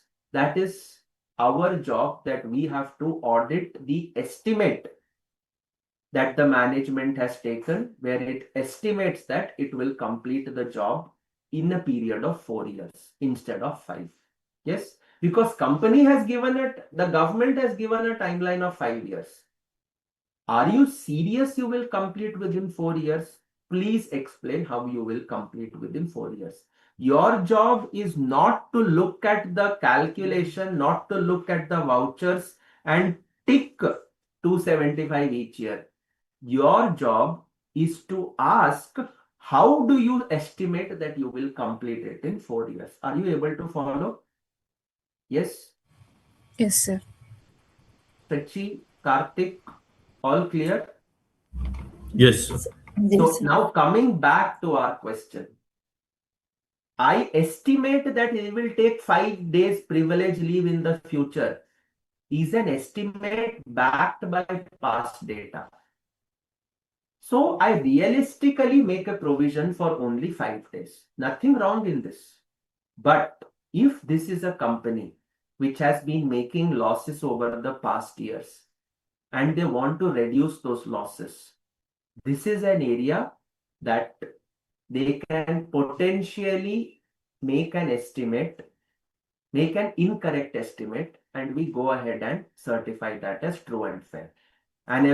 These 200 employees may actually be taking 10 days of whatever, 5 days of full sick leave, but you show that as 2 days. That means you are making provision for 2 days of sick leave. That means you are booking cost also of 2 days against a cost of 5 days. Let us suppose you have 10,000 employees in the company. That is a huge cost that you are not providing for. Yes or no? Yes. Current year, you Yes. are basically booking lower expenses and showing higher profit.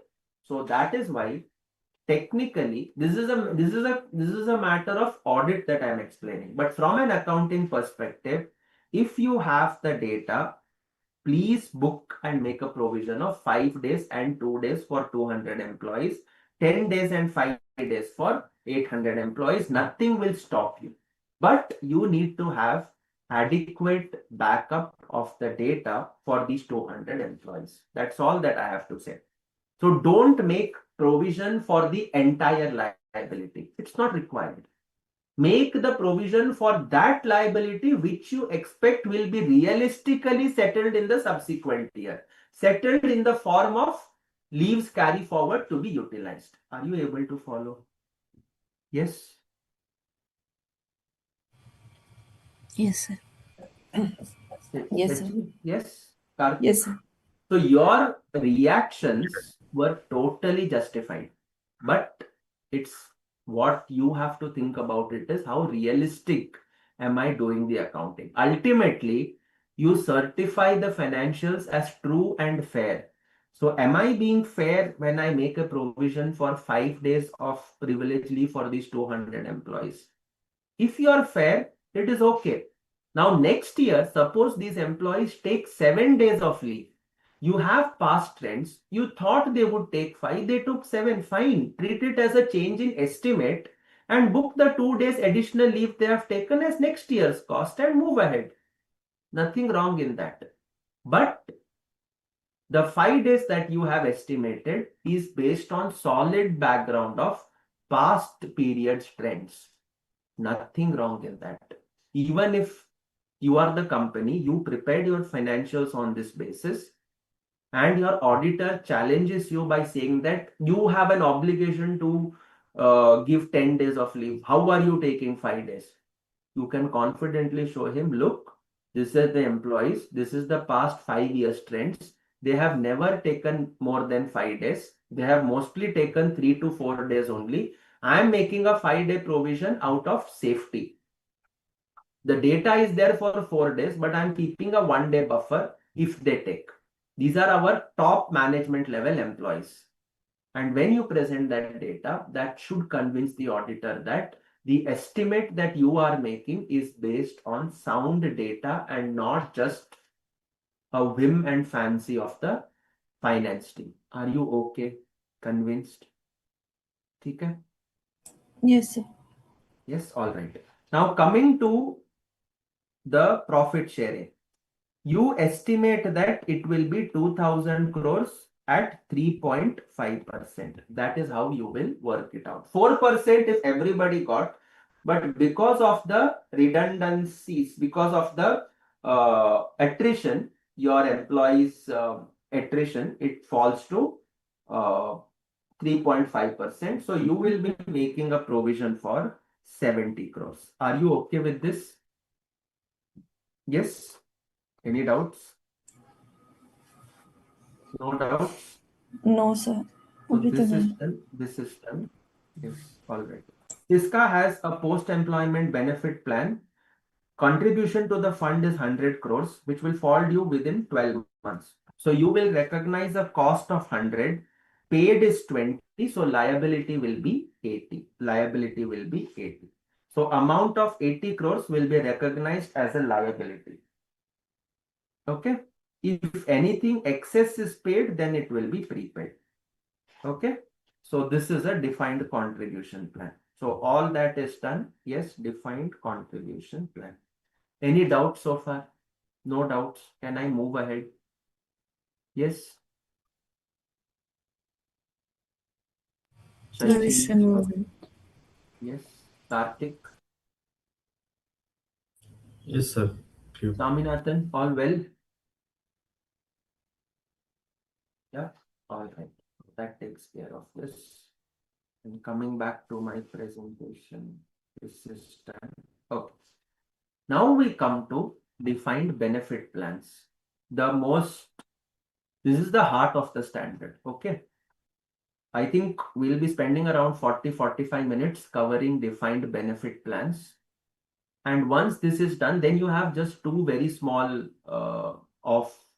two very small topics, that is uh, termination and other long-term benefits. That's it. Okay. Those will take substantially less time. I think within 10 minutes, we can wind that up. So defined benefit plans, what we'll do is we take a 10-minute break. We reconvene after 10 minutes. Then we finish all these three topics at a stretch and wind up the session. Is it okay? Yes. Okay, sir. Okay. Yes, sir. We take a break, 10 minutes break. Yes. Okay.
towards the end of the session. I can definitely. This is regarding the contingently Yes, issuable shares. We'll do that. Don't worry. yes, sir. Okay. All right. Fine. Now, coming to defined benefit plans, what is the most difficult part in defined benefit plans? The most difficult part is estimating the liability. I just now had a detailed discussion with you on being realistic in your accounting. Let us suppose tomorrow you guys qualify, and let us suppose you join the company, a company of your choice, whether it is a big four or whether it is an MNC or an Indian company, whatever, wherever you want, you join. Now, probably you may be, let us say, 21, 22 years of age when you join. Okay. You can put this to each of your case, Swaminathan, Karthik, Lavanya, or Shachi. Now, when you join a company, what are the factors, or rather, let me put it this way. Would you be entitled? I'll talk from the perspective of gratuity, but this can be extended to any defined benefit plan. Let us suppose, I'll take one guy's example. Let us suppose Shachi has joined a company. Let us suppose she joins Reliance. Okay. She would be around 22, 23 when she joins Reliance. Now, Shachi will be entitled to get gratuity after she completes 5 years. That is under the gratuity law. But Shachi will get the gratuity only either when she resigns or when she retires from Reliance, assuming that Reliance has a retirement age of 60 years. Now, you will have to estimate the gratuity that Shachi will be entitled to and make a provision of that in the years when Shachi provides her services to Reliance. Are you able to understand the context? Yes. Yes, I hope you are Yes, not sir. minding taking your names, right? This is just No, to sir, keep no, this not at all. little uh, uh, lively. That's it. Okay. So No, sir. now, what is the now suppose you see Lavanya is the finance manager in Reliance, and Lavanya has to estimate the gratuity that will accrue on account of Shachi providing her services to Reliance. Now, what will Lavanya need to estimate? Lavanya needs to estimate what will be Shachi's last drawn salary. For that purpose, what will she have to think? She will have to think whether Shachi will be there for 5 years to really get eligible for gratuity, whether she will resign anytime before 60, whether she will continue till the age of 60. These are the first three questions she will ask. Yes or no? Obviously. And are all these three questions having any accounting requirement, or is this more of a demographic question that is being posed? Demographics, sir. The demographic. Demographic. Whether Shachi will continue in Reliance for 5 years. Who knows? Tomorrow Shachi may get an opportunity, let us suppose in EY, and she flies to America. Totally possible. Because she is young, she is good, she does a good job. She applied, she went to EY, and she got selected. She moves abroad. Don't know. Will she be there for 5 years? That is also possible. She finds the atmosphere competent. She has good colleagues around. She has lot of learning that she gets from Reliance. It is India's biggest company. She is exposed to transactions. She is exposed to advisory. I mean, not advisory. She is exposed to due diligence. She does consolidation. She does reporting. She getting closer to the senior management on account of her expertise. She definitely will stay for 5 years and beyond. But third case, don't take me as being patriarchal or something like that. I'm just making up stories. Tomorrow Shachi may get married. Will she continue at this location? Will she move to a new location? She may complete 5 years, but will she stay in this beyond that? She may get, now suppose she is based out of Mumbai. She may get married and she may have to relocate to Delhi. I don't know. Now, if she relocates to Delhi, she cannot continue in Reliance because this is a work from office kind of a situation. So there she may have to leave after her marriage, which may happen after 7 or 8 years. I don't know. These are all not accounting questions. These are all demographic questions. Now let us suppose Shachi gets married to a person in Mumbai. Now she will continue. Will she continue till 60? Will she leave at around 45, 50 years of age when she notices that she has achieved her peak in Reliance and then she is getting offers to become the CFO of the next big company that will take her career to greater heights? So all these are demographic questions. And unfortunately, Lavanya will not have an easy answer to these questions. Even though Lavanya is bright, even though Lavanya is the best in her job, but she will not have the answer to these questions because it is not her expertise. I cannot see the future and predict what will be. And even after all this uncertainties, the unfortunate problem that Lavanya faces is she needs the last drawn salary. She needs all this data because that last drawn salary will be the basis for Lavanya to recognize the gratuity for Shachi's services rendered in the current year. Are you able to understand?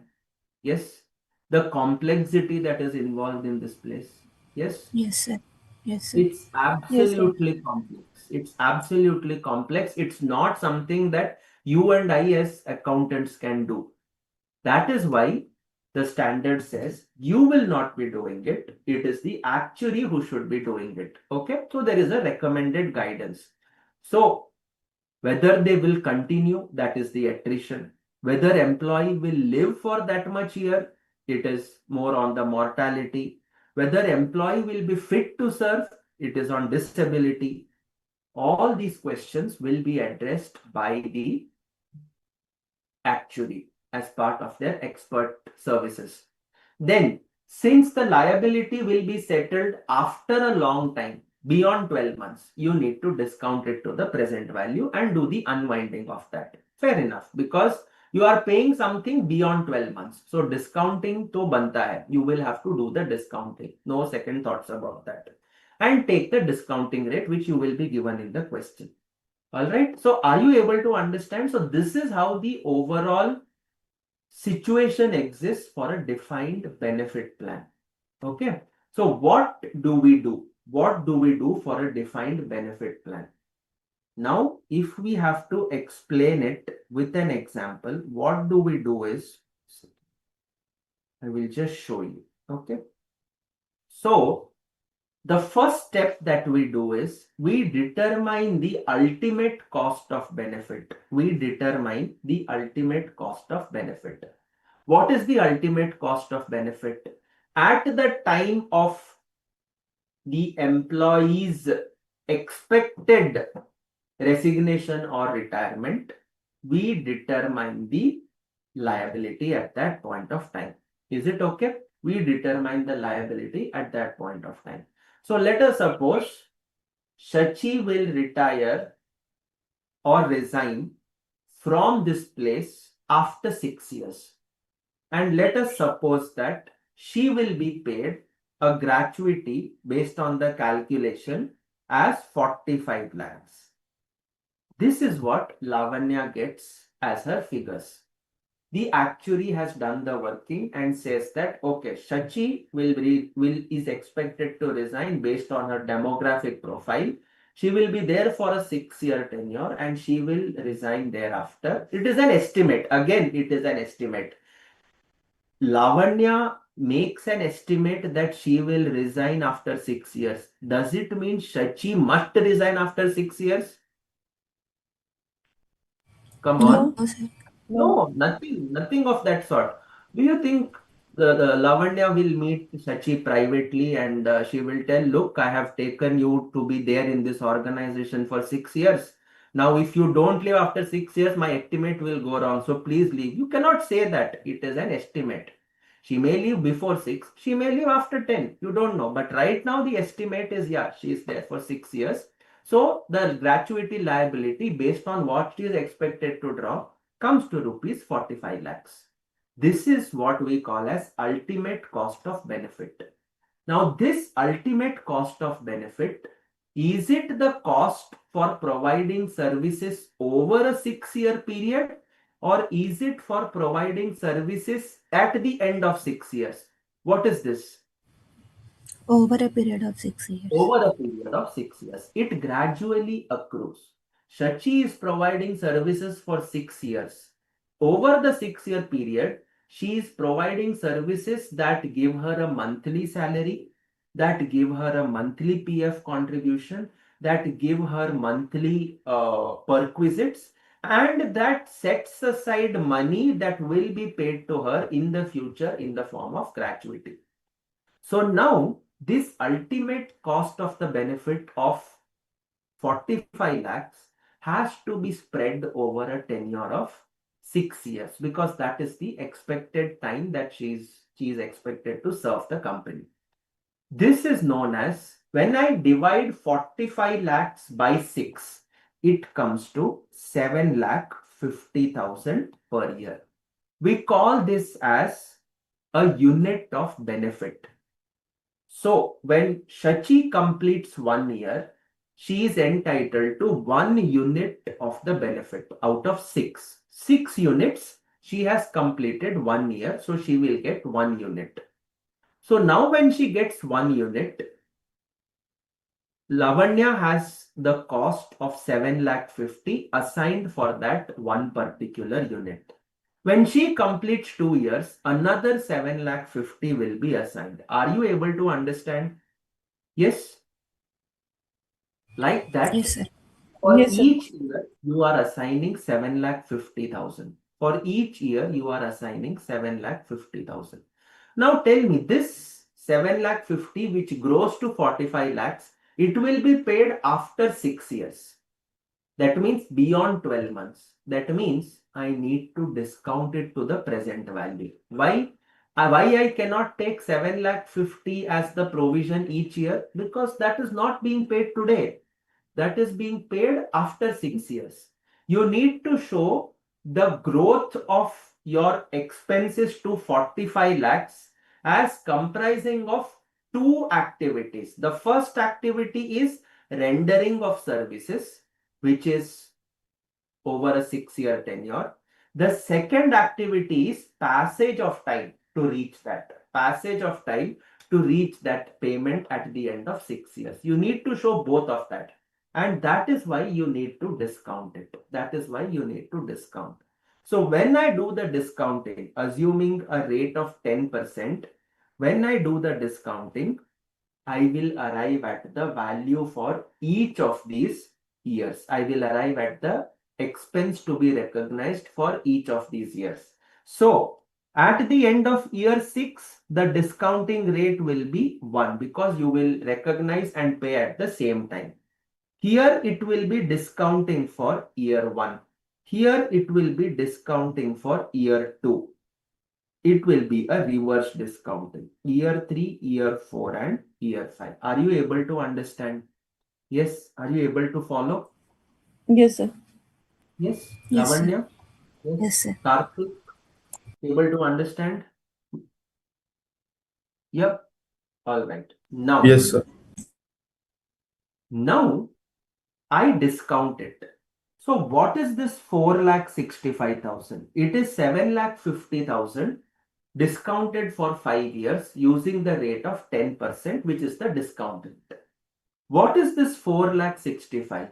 It is known as current service cost. It is known as current service cost. What do you mean by current service cost? Shuchi has provided her services for the first year.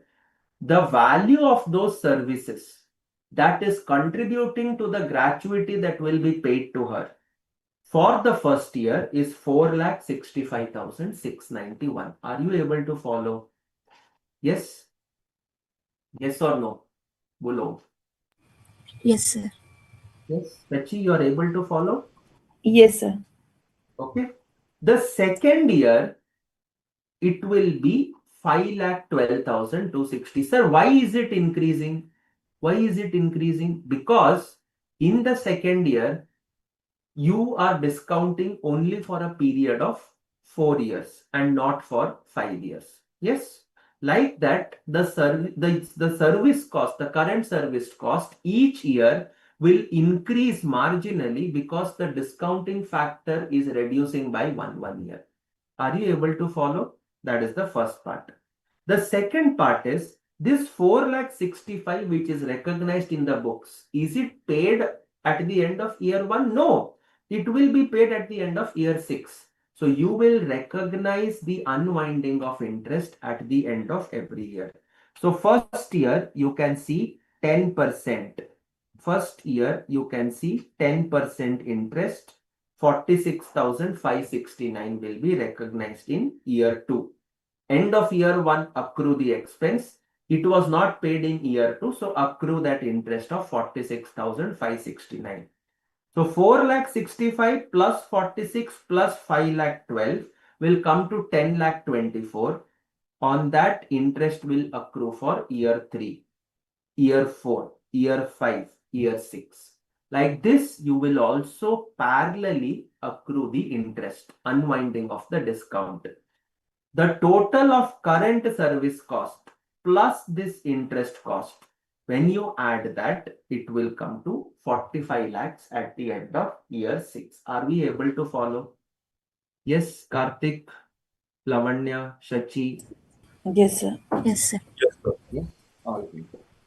That is how you have to build it. This interest cost also is part of my employee cost only. It will not be shown as a finance cost in your financials because you have not taken any loan. It is merely to show that due to the employee rendering service, the current service cost is 4,65,000, 5,12,000, etc. But because of passage of time also, we are incurring a cost. So merely for that distinction, we have mentioned it as interest cost, but it will be added to employee benefits. And then that builds up to 45 lakhs and ultimately it gets paid off. Are we okay with this? Yes? Did you understand? Any doubts? No, Clear, sir. sir. Karthik, Karthik, all clear? Yes, sir. Yes, sir. Now, coming to the next part. Now, what can happen? You can change the plan. You can change the plan. Yes, you can change the plan in after discussion with the employee himself. Let us suppose this was a gratuity that was there, which was for the purposes of our example. Let us assume it was assumed to be not a statutory gratuity. It was assumed to be something voluntary that was decided and paid and would be paid to Shachi. Now, Reliance is extremely happy with her job. So Reliance tells, look, I want to change the plan to enhance whatever you are going to be entitled to. I will enhance it by 50%. I will increase what I have to pay you by 50% because you are doing a good job. So now what this constitutes? This constitutes something known as a plan modification. Something known as a plan modification. Are you able to follow? Yes, because this is in the control of the organization. You are changing the plan voluntarily. Yes or no? Earlier, how was gratuity calculated? Gratuity was calculated as last drawn salary into 15 by 26 into number of years. So, are you able to understand? Yes, ऐसे करते थे हम? Yes or no? Yes, sir. We used to do like this. Now the company is saying, we are so happy that we will just make it as last drawn salary into number of years served. That's it. We are removing that 15 by 26. We will give you whatever is the last drawn salary.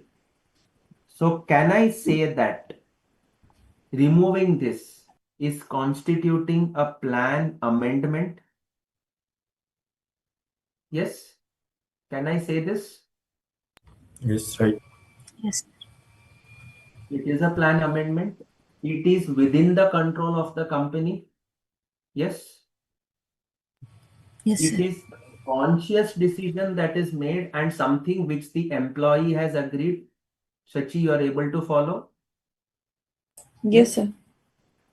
So now, because of this, will the cost of the benefit increase to the company? In our example, will the cost of benefit increase? Yes, sir. It will increase. Obviously, it will increase. Yes or no? It will. Because earlier it was 15 by 26, now it is complete. So cost of benefit will increase. Suppose the benefit is revised at the end of year 2. Will I go back and change it in year 1 or will I do it effective from year 2? What will I do? Effective from year 2, sir. Effective from the current year. Effective from the current year. Is it okay? Everyone, did you follow? Yes, sir. Yes or no? Yes, sir. You will have to do it effective from year 2. Okay? Why? Because this is not a prior period error. This is not something which you have missed. This is not something which is retrospectively changed technically. This is something which henceforth you have taken the call. It is a plan amendment effective from current year, but it changes the calculation henceforth. So now you would have booked some amount of expense for year 1. You would have booked something for year 2. By virtue of this change, there is an incremental modification that will happen in year 2. This year 2 modification will be taking through the profit and loss account, will be taking the hit in the P&L. Are you able to follow? Yes? Are you able to understand? Yes, sir. Yes. Why to the P&L? It is something done by virtue of an activity that was within the company's fund. Are you okay with this? And that is why it goes to the P&L. Are we okay? Yes. Karthik? No, okay, Yes, sir. sir. Okay. Yeah. So I would suggest you Okay. can go through this question. This is not there in your study material. This is there in your assignment, which I have uploaded. You can go through this for homework. It's exactly the same what we have discussed. Okay. All right. Now, suppose I will change the pattern. Let us suppose Shachi is an employee who has not only the knowledge of accounting and reporting and the finance field, she is equally good in data analytics, the tech side, and she's equally good in bringing technology to her field of finance and reporting. Very well. Now, the point is this. You had estimated her last drawn salary based on the data that was available to you. Now, by virtue of her skill set, her last drawn salary has to be increased. Because of what? Because of her standing at similar capability levels. Her skill set is giving her the higher salary that she has. Okay, fair enough. Now, is this higher salary that is expected to be there for her on account of her improvised skill set? Is this higher salary arising due to a plan amendment, or is it arising due to market forces? Market forces, sir. Market forces. Yes. Shachi, Karthik, do you Yes, sir. agree? Yes, sir. Yes, sir. Yes. Karthik? Market forces. Yes. Each one of you remember, and this is applicable to all. We will be very good in our field. I have no doubts on that. But we live in such a volatile era today. Every day things are changing. Every day things are changing. It's not just your accounting knowledge that matters. That brings you to the table. But after that, it is your comfort with technology. It is your comfort with tools. It is your comfort with how fast and how accurate can you deliver. That is what matters. And how can you do that? So the application of Excel, of course, and you have the application of AI, and you bring that and show efficiency in your job. The world outside is very, very fast, corporate at that, especially. Uh, you are just seeing the events which are unfolding in the Middle East over the last couple of days, right? Since yesterday. In 40 minutes, the ground changed. Okay, I was in the UAE just a week back. Everything was fine. Today, I'm so happy that I came back last week, because you never know. So that is the volatility that we live in. Similarly, your skills are required to get updated on a day-to-day basis. It's not even something that you can sit for 1 year, 2 years, etc. Something that you value that will take you to greater heights in your professional fields. Okay. So on that regard, when your skill set is enhanced and you meet the level of highly skilled peers, your salary levels, compensation levels are bound to go up. That is something which is not in control of the organization. And therefore, because of this changed salary, do you think in our example, Shachi will draw higher gratuity than was calculated? Yes? Yes. Yes, sir. Yes, sir. Yes or no? That higher gratuity or that higher settlement is not on account of plan amendment, but it is on account of change in market forces. It is beyond the control of the company. We call this as a change in actuarial assumption. We call this as a change in actuarial assumption. And changes in actuarial assumptions, because this is how I remember, okay? Because it is not in control of the organization, it is a volatile impact, the effect goes to other comprehensive income. In this case, the effect goes to other comprehensive income. It is mandatory. You cannot take it to the P&L. And once it goes to other comprehensive income, it is a non-reclassifiable item. That means from OCI, it moves to reserves and it will remain there. It will not get reclassified to the P&L at any point of time. Are you able to follow? Yes? Yes, sir. Any doubts? Shachi, Swaminathan, Karthik? No, Yes? sir. I need to means I'll read this once more, but still Did you, no wait doubt. 1 minute. Did you understand the previous example? Yes, So previous was fine. clear. So that's okay. So I have the ready-made example in front of you. We'll quickly run through it. See, your salary in year 1 is 1 crore. Salary assumed at the end of year 5, there was a 77% hike. So it was estimated to be 1.31 crores. The benefit was 1.31 crores into 5 years into 1%. So this employee would get 6,55,000 at the end of 5 years. This is the step number 1. Is it okay? All right. Yes, Now sir. I will assign it for each of the years, because this is a benefit you will get because you are providing service over 5 years. So it comes to 1,31,000 each year. So that part is clear. Now I will have to discount it to the present value. So the last benefit, there is no discounting. This is year 0. This will be year 1, year 2, year 3, year 4. Now, the discounting factor is 0.683. This is your cost. This is your annual cost of the benefit, 1,31,080. You multiply this with the discount factor.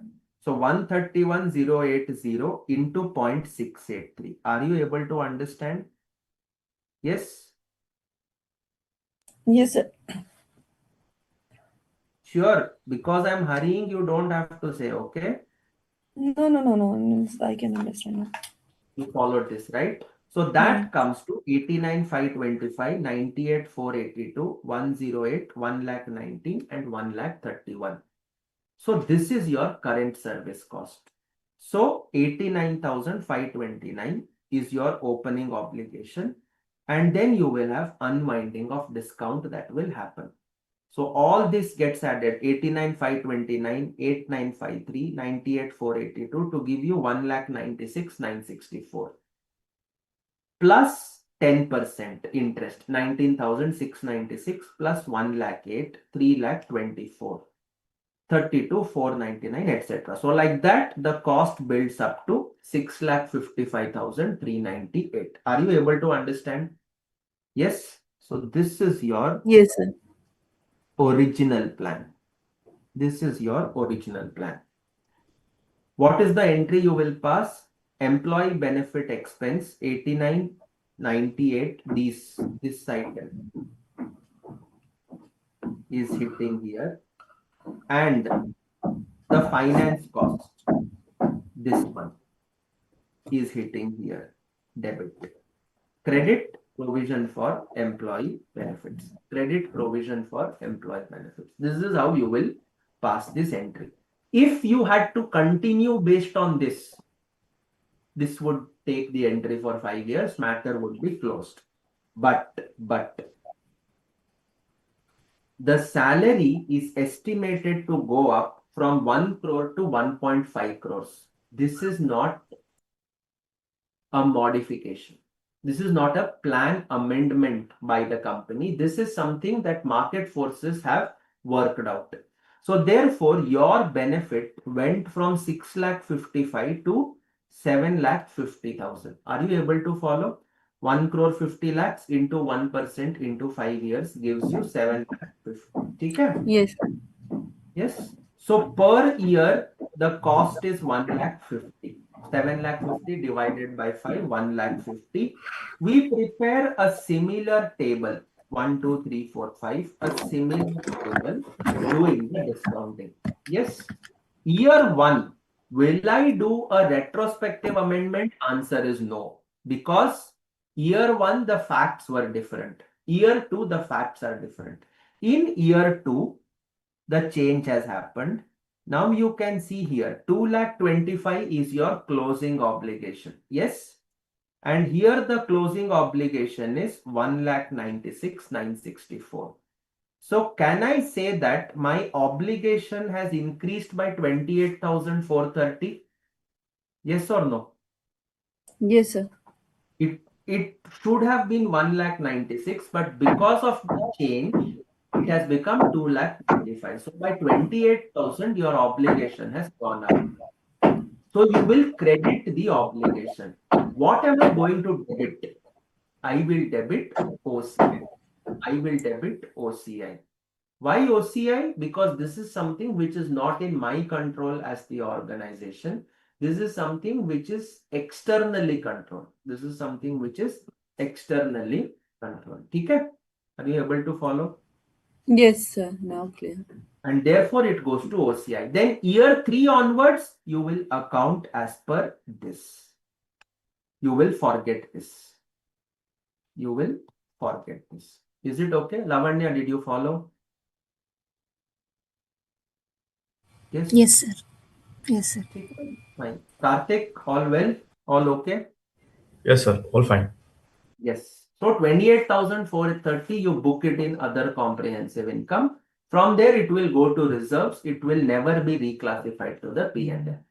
And year 3 onwards will be as per the new model until you have some other modification. Okay, so that takes care of this part. Okay, now we move on to the next. Now, the one side is making provision. In all these this one question that we saw, I made provision. Provision बनाने के लिए क्या है यार? Provision is just a book entry. Lavanya will have her own set of problems as the finance department head of Reliance. She will say, sir, provision I will make. It is a book entry. But Lavanya will ask, sir, at the time these people actually leave, can I just show them the provision and say, please leave?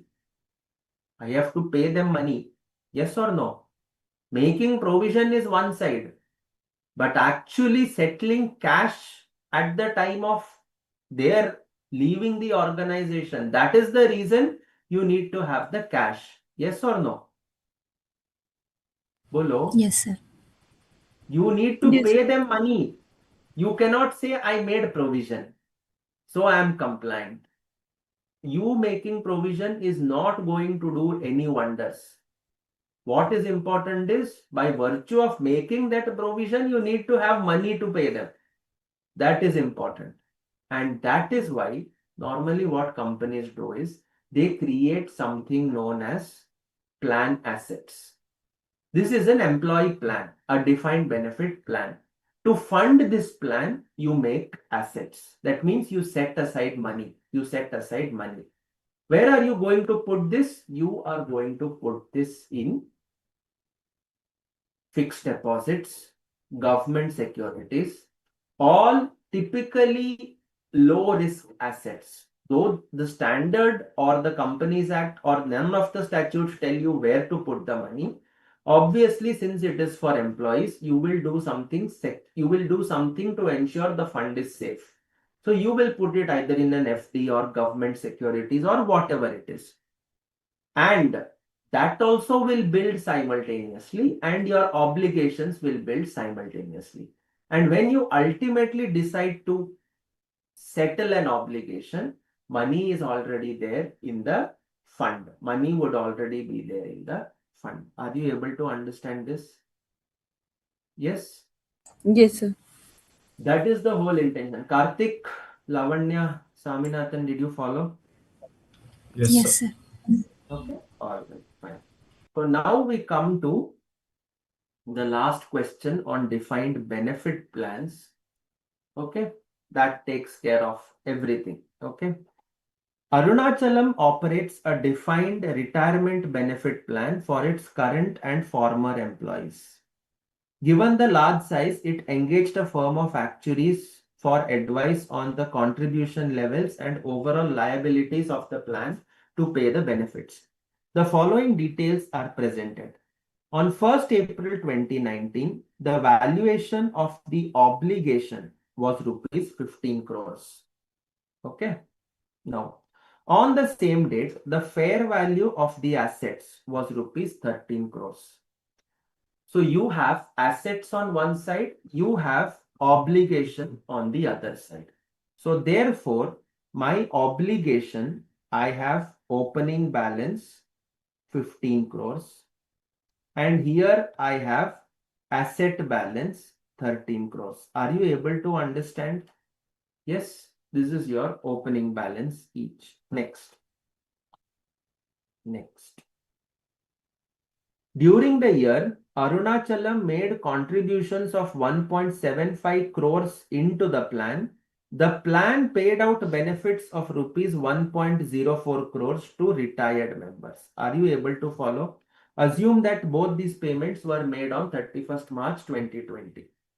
So Arunachalam made contribution of 1.75 crores into the plan. That means what did he do? He deposited money into the plan assets. Girls, are you able to follow? Karthik, are you able to follow? Yes, sir. Yes, Yes, sir. sir. So plan assets account debit to contributions paid, cash bank, 1.75 crores. You will get 1.75 crores. Any doubt so far? No doubts? No. No, sir. Okay. Yes. The actuarial firm estimated that current service cost would be 1.55 crores. Current service cost is the value of the employee expense. Yes. So entry will be employee expense account debit to what? To provision for defined benefit obligation. Yes or no? Bolo. Yes, sir. So that will add to the liability. That will add to the liability. Yes or no? मतलब ये इस साल की present value है जो हम पे इस करेंगे. साल की कॉस्ट है. The employees जिन्होंने काम किया है, the value of that is worth 1.55 crores. समझ में आया? Okay. Yes, the value pertaining to this employee benefit. Okay, like in our example, आपको ये समझा? Did you understand this 4,65,96691? हाँ जी. It is equivalent to this after discounting. समझ में आया? Okay. Yes, did you follow? Yes sir. Are you having any doubt on this 4,65,000? No sir, no doubt. No doubts. Okay. So that is known as your current service cost. It is increasing your obligation. It is increasing your obligation. Next. On 28th February, the rules of the plan were amended with retrospective effect, which led to an increase in present value of defined obligation by 37.5 lakhs. What has happened here? Plan has changed. Plan has changed. In our example, we saw that 15/26 था पहले. Then they said we will not pay you proportionate salary. We will pay you full salary. So therefore, plan has been amended. Yes or no? Yes. Yes. Yes, sir. So where did we take the impact of the plan amendment? P&L. P&L. P&L. It will not go to OCI. It will go to P&L because this is something which is within the control of the entity. So here also, what have they written? They have said that the rules of the plan were amended. That means this is within the control of the company. And it led to an increase in obligation by 37.5 lakhs. So obligation has gone up by 37.5 lakhs. And that is nothing but past service cost. That is nothing but past service cost. Are we okay with this? Yes. Yes, sir. Sir. Current service cost goes to the P&L. Past service cost also goes to the P&L. Are we okay with this? Yes. Next. Yeah.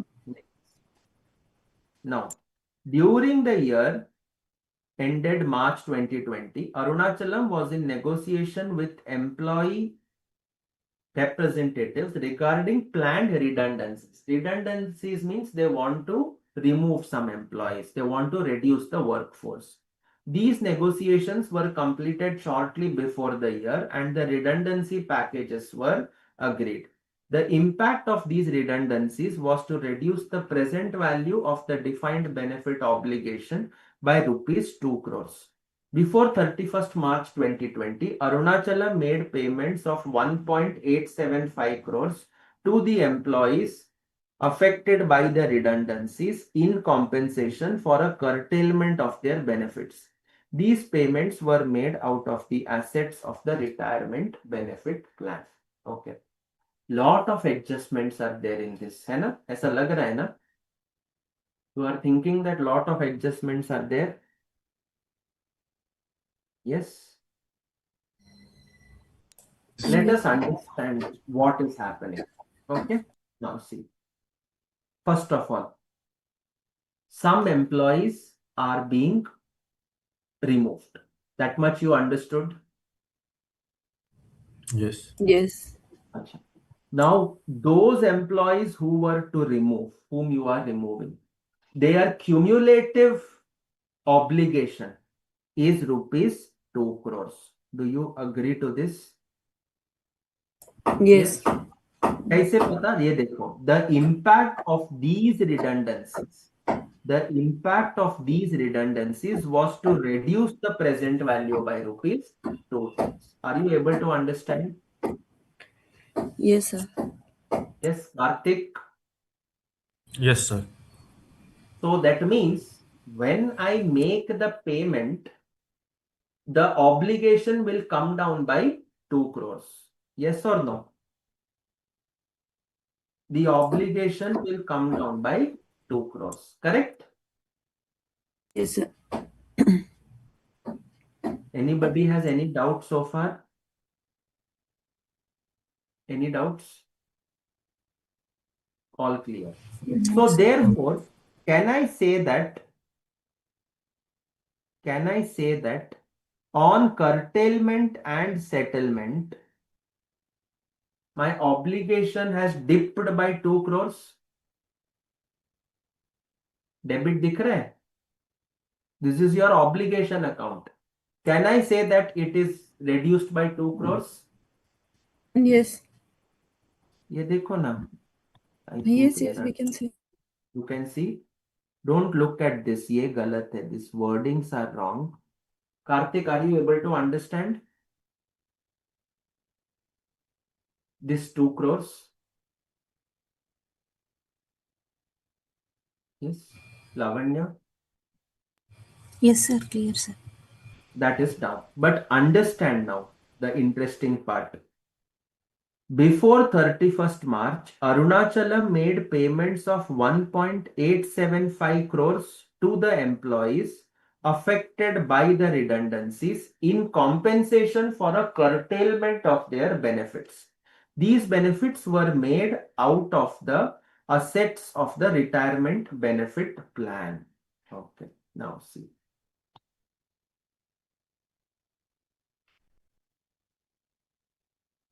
Liability has gone down by 2 crores. Correct? Yes or no?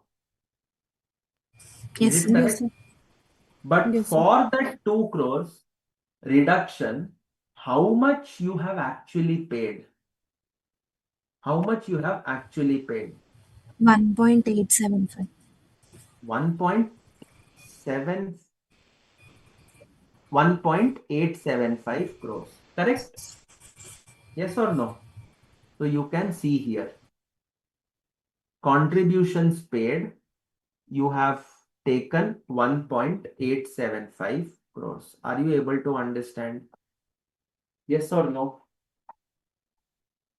Bolo. Yes, sir. Yes, sir. So curtailment and settlement 1.875 you have actually paid. So in effect, what is happening? This hits the P&L. This also hits the P&L. In effect, what is happening? This is curtailment and settlement. What is happening?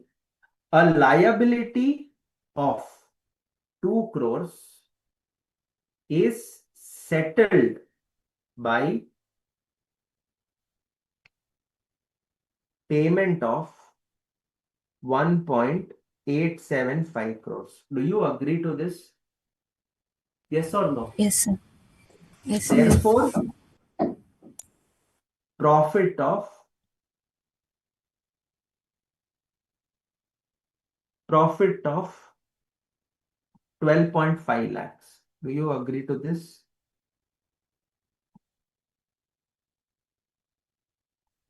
Yes or no? Something which is worth 2 crores, you are settling that by paying only 1.875 crores. Did you understand? Yes, sir.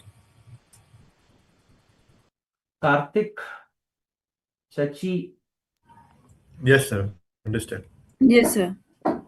समझ में आ रहा है बेटा? Yes, sir. Yes, sir. ठीक है?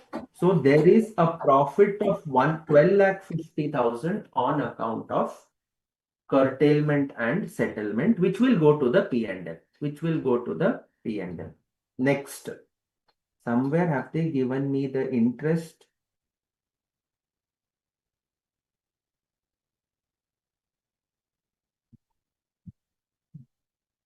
Okay, here it is. On 1st April, the annual market yield was 5%. So this is the rate that you are going to use. So benefits, interest income 65 lakhs. This is nothing but 13 crores into 5%. 13 crores into 5%. And here your interest cost is nothing but 15 crores into 5%. Are you able to follow? Yes? Yes, sir. Interest accrue karoge na? You will accrue the interest na? Definitely. Yes, sir. So that is the interest. Interest will accrue on both assets as well as on liabilities. So assets, interest will be increasing the value. Liability also will increase because of the interest. Okay. So that takes care of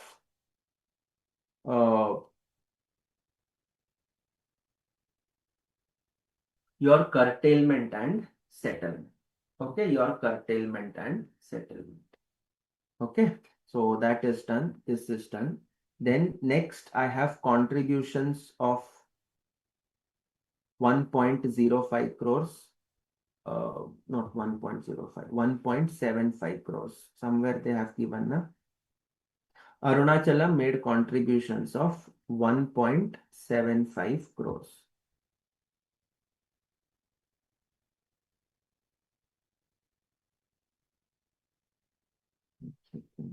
इसको क्या हो गया?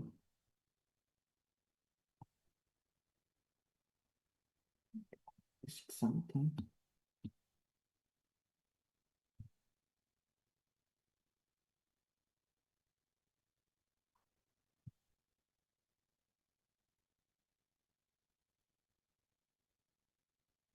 Give me a minute. I think I pressed something by mistake.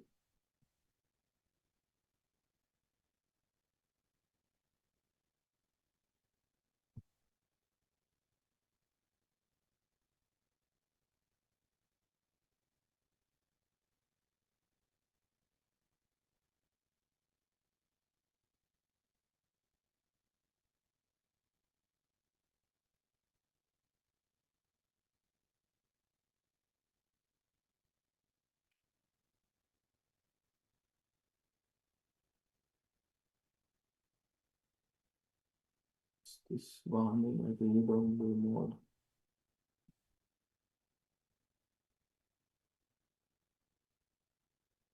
Yeah, sorry. It's not too sensitive sometimes for my interest.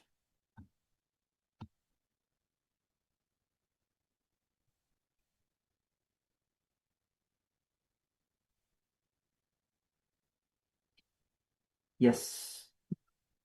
All right. So far, are you there with us? Yes. So 65 lakhs interest income, 75 lakhs interest on the obligation. Current service cost we recognized. Past service cost we recognized. Interest income we recognized. Contribution we recognized. Benefits paid we have recognized. 1.05 crores. Somewhere they had mentioned. During the year, paid 1.75 crores into the plan, and plan paid out benefits of 1.05 crores. So that is your payout. Curtailment settlement we have recognized, and closing balances are given to us. Closing balances are given to us. So now when I do this all items accounting, I will get a balancing figure. I will get a balancing figure. This balancing figure is nothing but your actuarial loss or actuarial gains. It is nothing but actuarial loss or actuarial gains. Are you okay with this? Yes? Yes, sir. This actuarial loss or gain could be on account of anything: change in demography, change in financial assumptions, change in expected retirement, expected salaries, whatever, any such change. Okay. That is not something that can be given to you in the question. At least till now, I haven't seen. If they give that as a filler, then you will not have anything left to calculate in the exam, because आपको interest दिया, they have given curtailment, settlement, profit, they have given payouts, they have given contributions, they have given interest on obligation, interest on the fund. So when all these things are given, and now if they give you the actuarial assumptions changes also, the impact of that, you don't have to prepare anything. Everything you prepare, it will remain tallied. So that is why this one data point they typically don't give. That is your balancing figure, which becomes your actuarial loss. Are you able to understand? Yes? Yes, sir. All right. Karthik, you're able to follow? Yes, sir. And Shachi? Yes, sir. Yes, sir. I saw. So now this is the story when you do it account wise. Assets as one, liabilities as one. But in reality, you should consolidate and present. I did not give you consolidated because this is the first time we are doing it. After you do this, you only need to do one thing: add both of them. When you add both of them, this is the number that you are going to get in statement form. These are the numbers that you are going to get in statement form. Yes or no? So present value of obligation. Oh, sorry, not this one. This is in statement form, but when you present in the financial statements, you club both of them. For example, present value of obligation is 15 crores. Fair value of plan assets is 13 crores. So therefore, you will have present value of net defined benefit obligation. Obligation is more. So 15 minus 13, that comes to 2 crore rupees. Are you able to follow? Yes. Like that, you Yes, sir. start adding it up. You start adding it up. You present together as one net figure. That will make things very easy for you. Acha, why do I present it as one net figure? You remember in your case under Ind AS 1, aggregation is allowed. Do you remember? There are guidelines given for netting off under Ind AS 1. You can net off assets and liabilities provided the assets will be used only for meeting those liabilities and not for anything else. Are you able to understand? Yes. Yes, Yes. sir. So therefore, Yes. here the assets will be used to pay the liabilities of the employees. Hence, we do a net setting. Hence, we do a net setting. Are we okay? Yes. So Yes, that sir. broadly covers your defined benefit plans. Okay. My suggestion: go through the question. I think you should be fairly okay with that. Coming to other long-term benefits. Other long-term benefits can be leave encashment, which will be settled after a period of 12 months. Or it could be something like uh, a long-term service award, anything of that sort. Accounting is exactly the same like a defined benefit plan. Exactly the same. Only one change is there. Sir, what is that change? What you saw as changes in actuarial assumptions. Where did we take that impact? Where did we do OCI? That also will go to the P&L. Okay, Okay. sir. So let me just show that to you.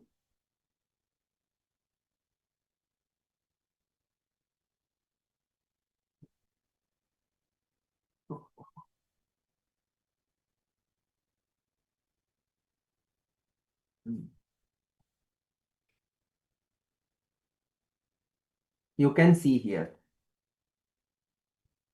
recognition in P&L or in asset. You will recognize service cost, that is the current service cost. You will recognize net interest on net defined benefit liability or asset, and you will also recognize remeasurement of the net defined benefit liability or asset. That means these are your actuarial assumptions. Are you able to understand? Yes? Yes or no? This portion, Yes, sir. the one highlighted in red. Under defined benefit plan, that would go to OCI. Here it is going to go to P&L. Any doubts?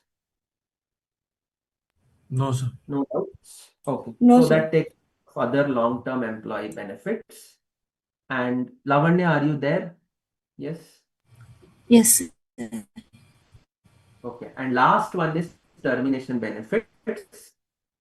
Any benefits that is paid on account of employee made to leave the organization, that becomes a termination benefit. That becomes a termination benefit.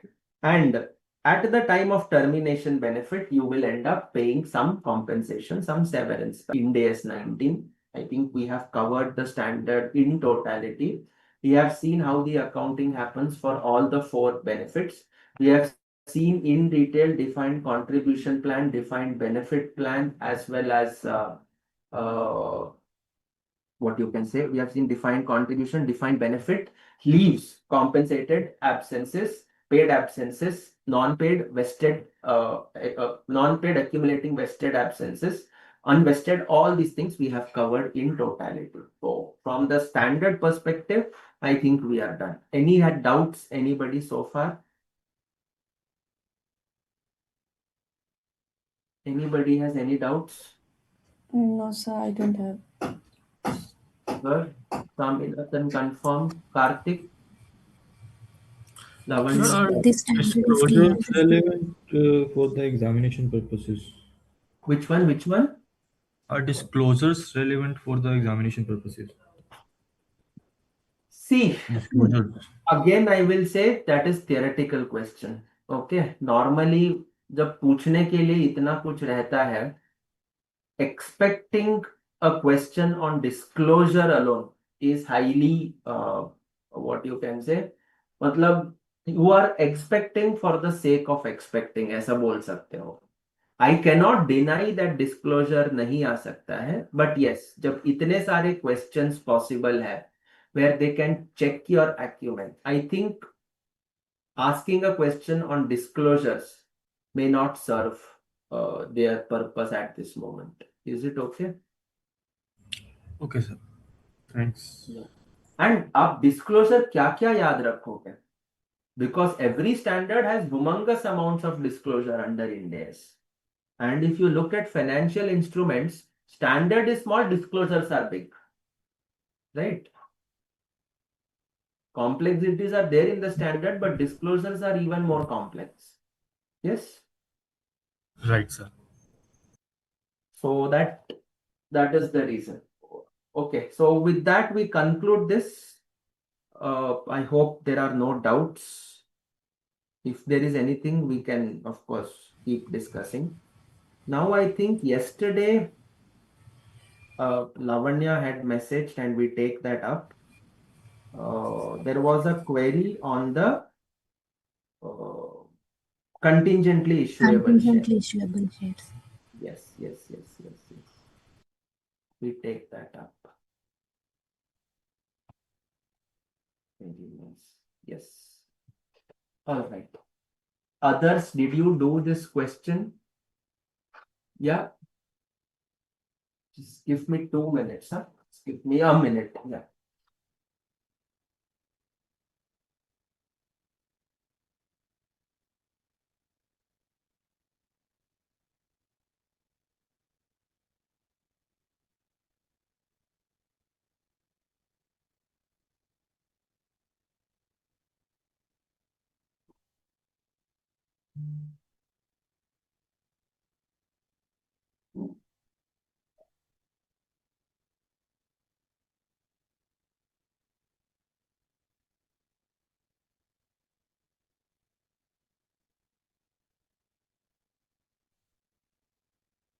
Yes. Annual we had completed, right? What was left was the quarterly. Correct? Yes, sir. Okay. So now let us get back to this question. I'll not take more than 10 minutes of your time. Okay. So now, Sir, my doubt is like these yes. contingent shares are actually they are issued in the month of May and September, no sir. Then why again we are considering it in potential shares, sir, for diluted EPS?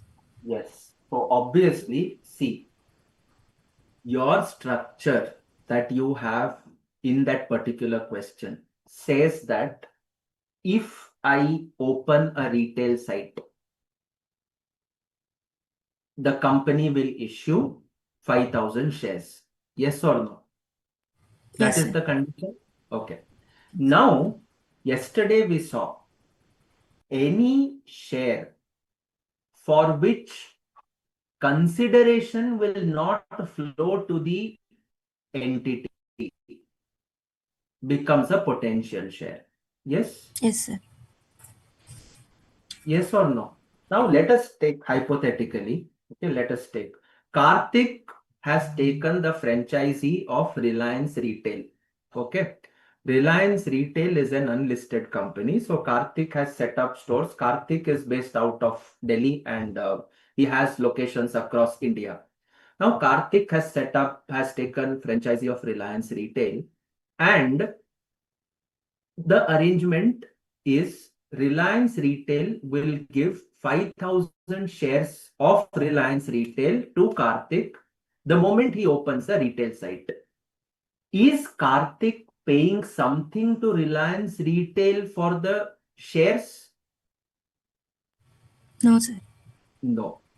But does that mean that infinite number of shares will be potential because Karthik can open infinite stores across the country? Answer is no. Karthik has opened one store in the month of May.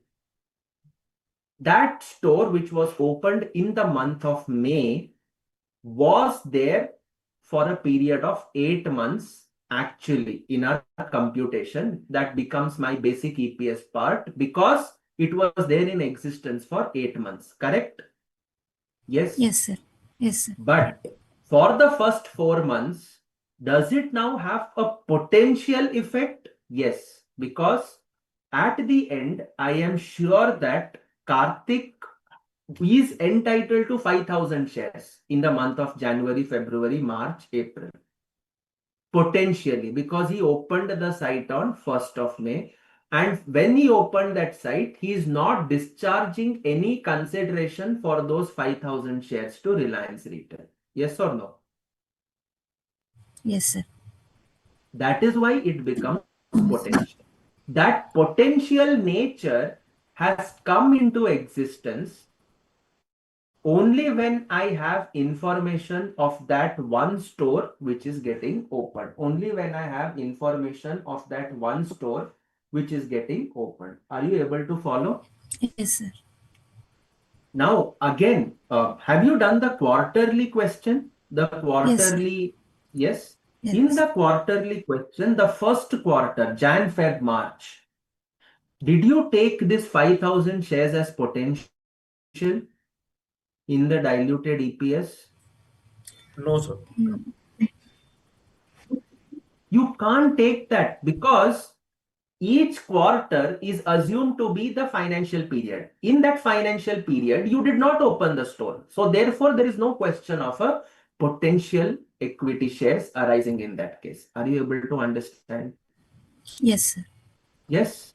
But Yes, when I look at the annual okay, now when I look at the second quarter, April, May, June, when did the store open? The store opened on 1st May. That means yes. Karthik got shares on 1st of May. That means the shares were in existence for 2 months out of the entire quarter. That means it was potential for 1 month in that quarter. Yes or no? Yes, sir. Yes, sir.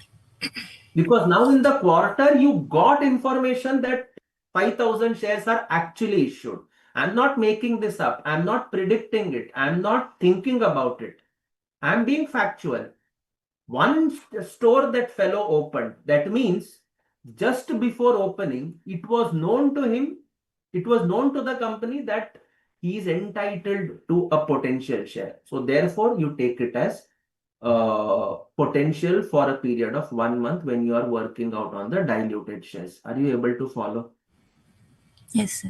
Sir, that means till the period when the condition is satisfied, it will be considered in potential shares, sir. Yes. Yes, Once the exactly. shares are issued, they will be included in calculating Basic. basic EPS. Absolutely. In fact, that is what we saw also yesterday when we Yes, saw sir. options when we saw, we took that bonus element, right? Yes, sir.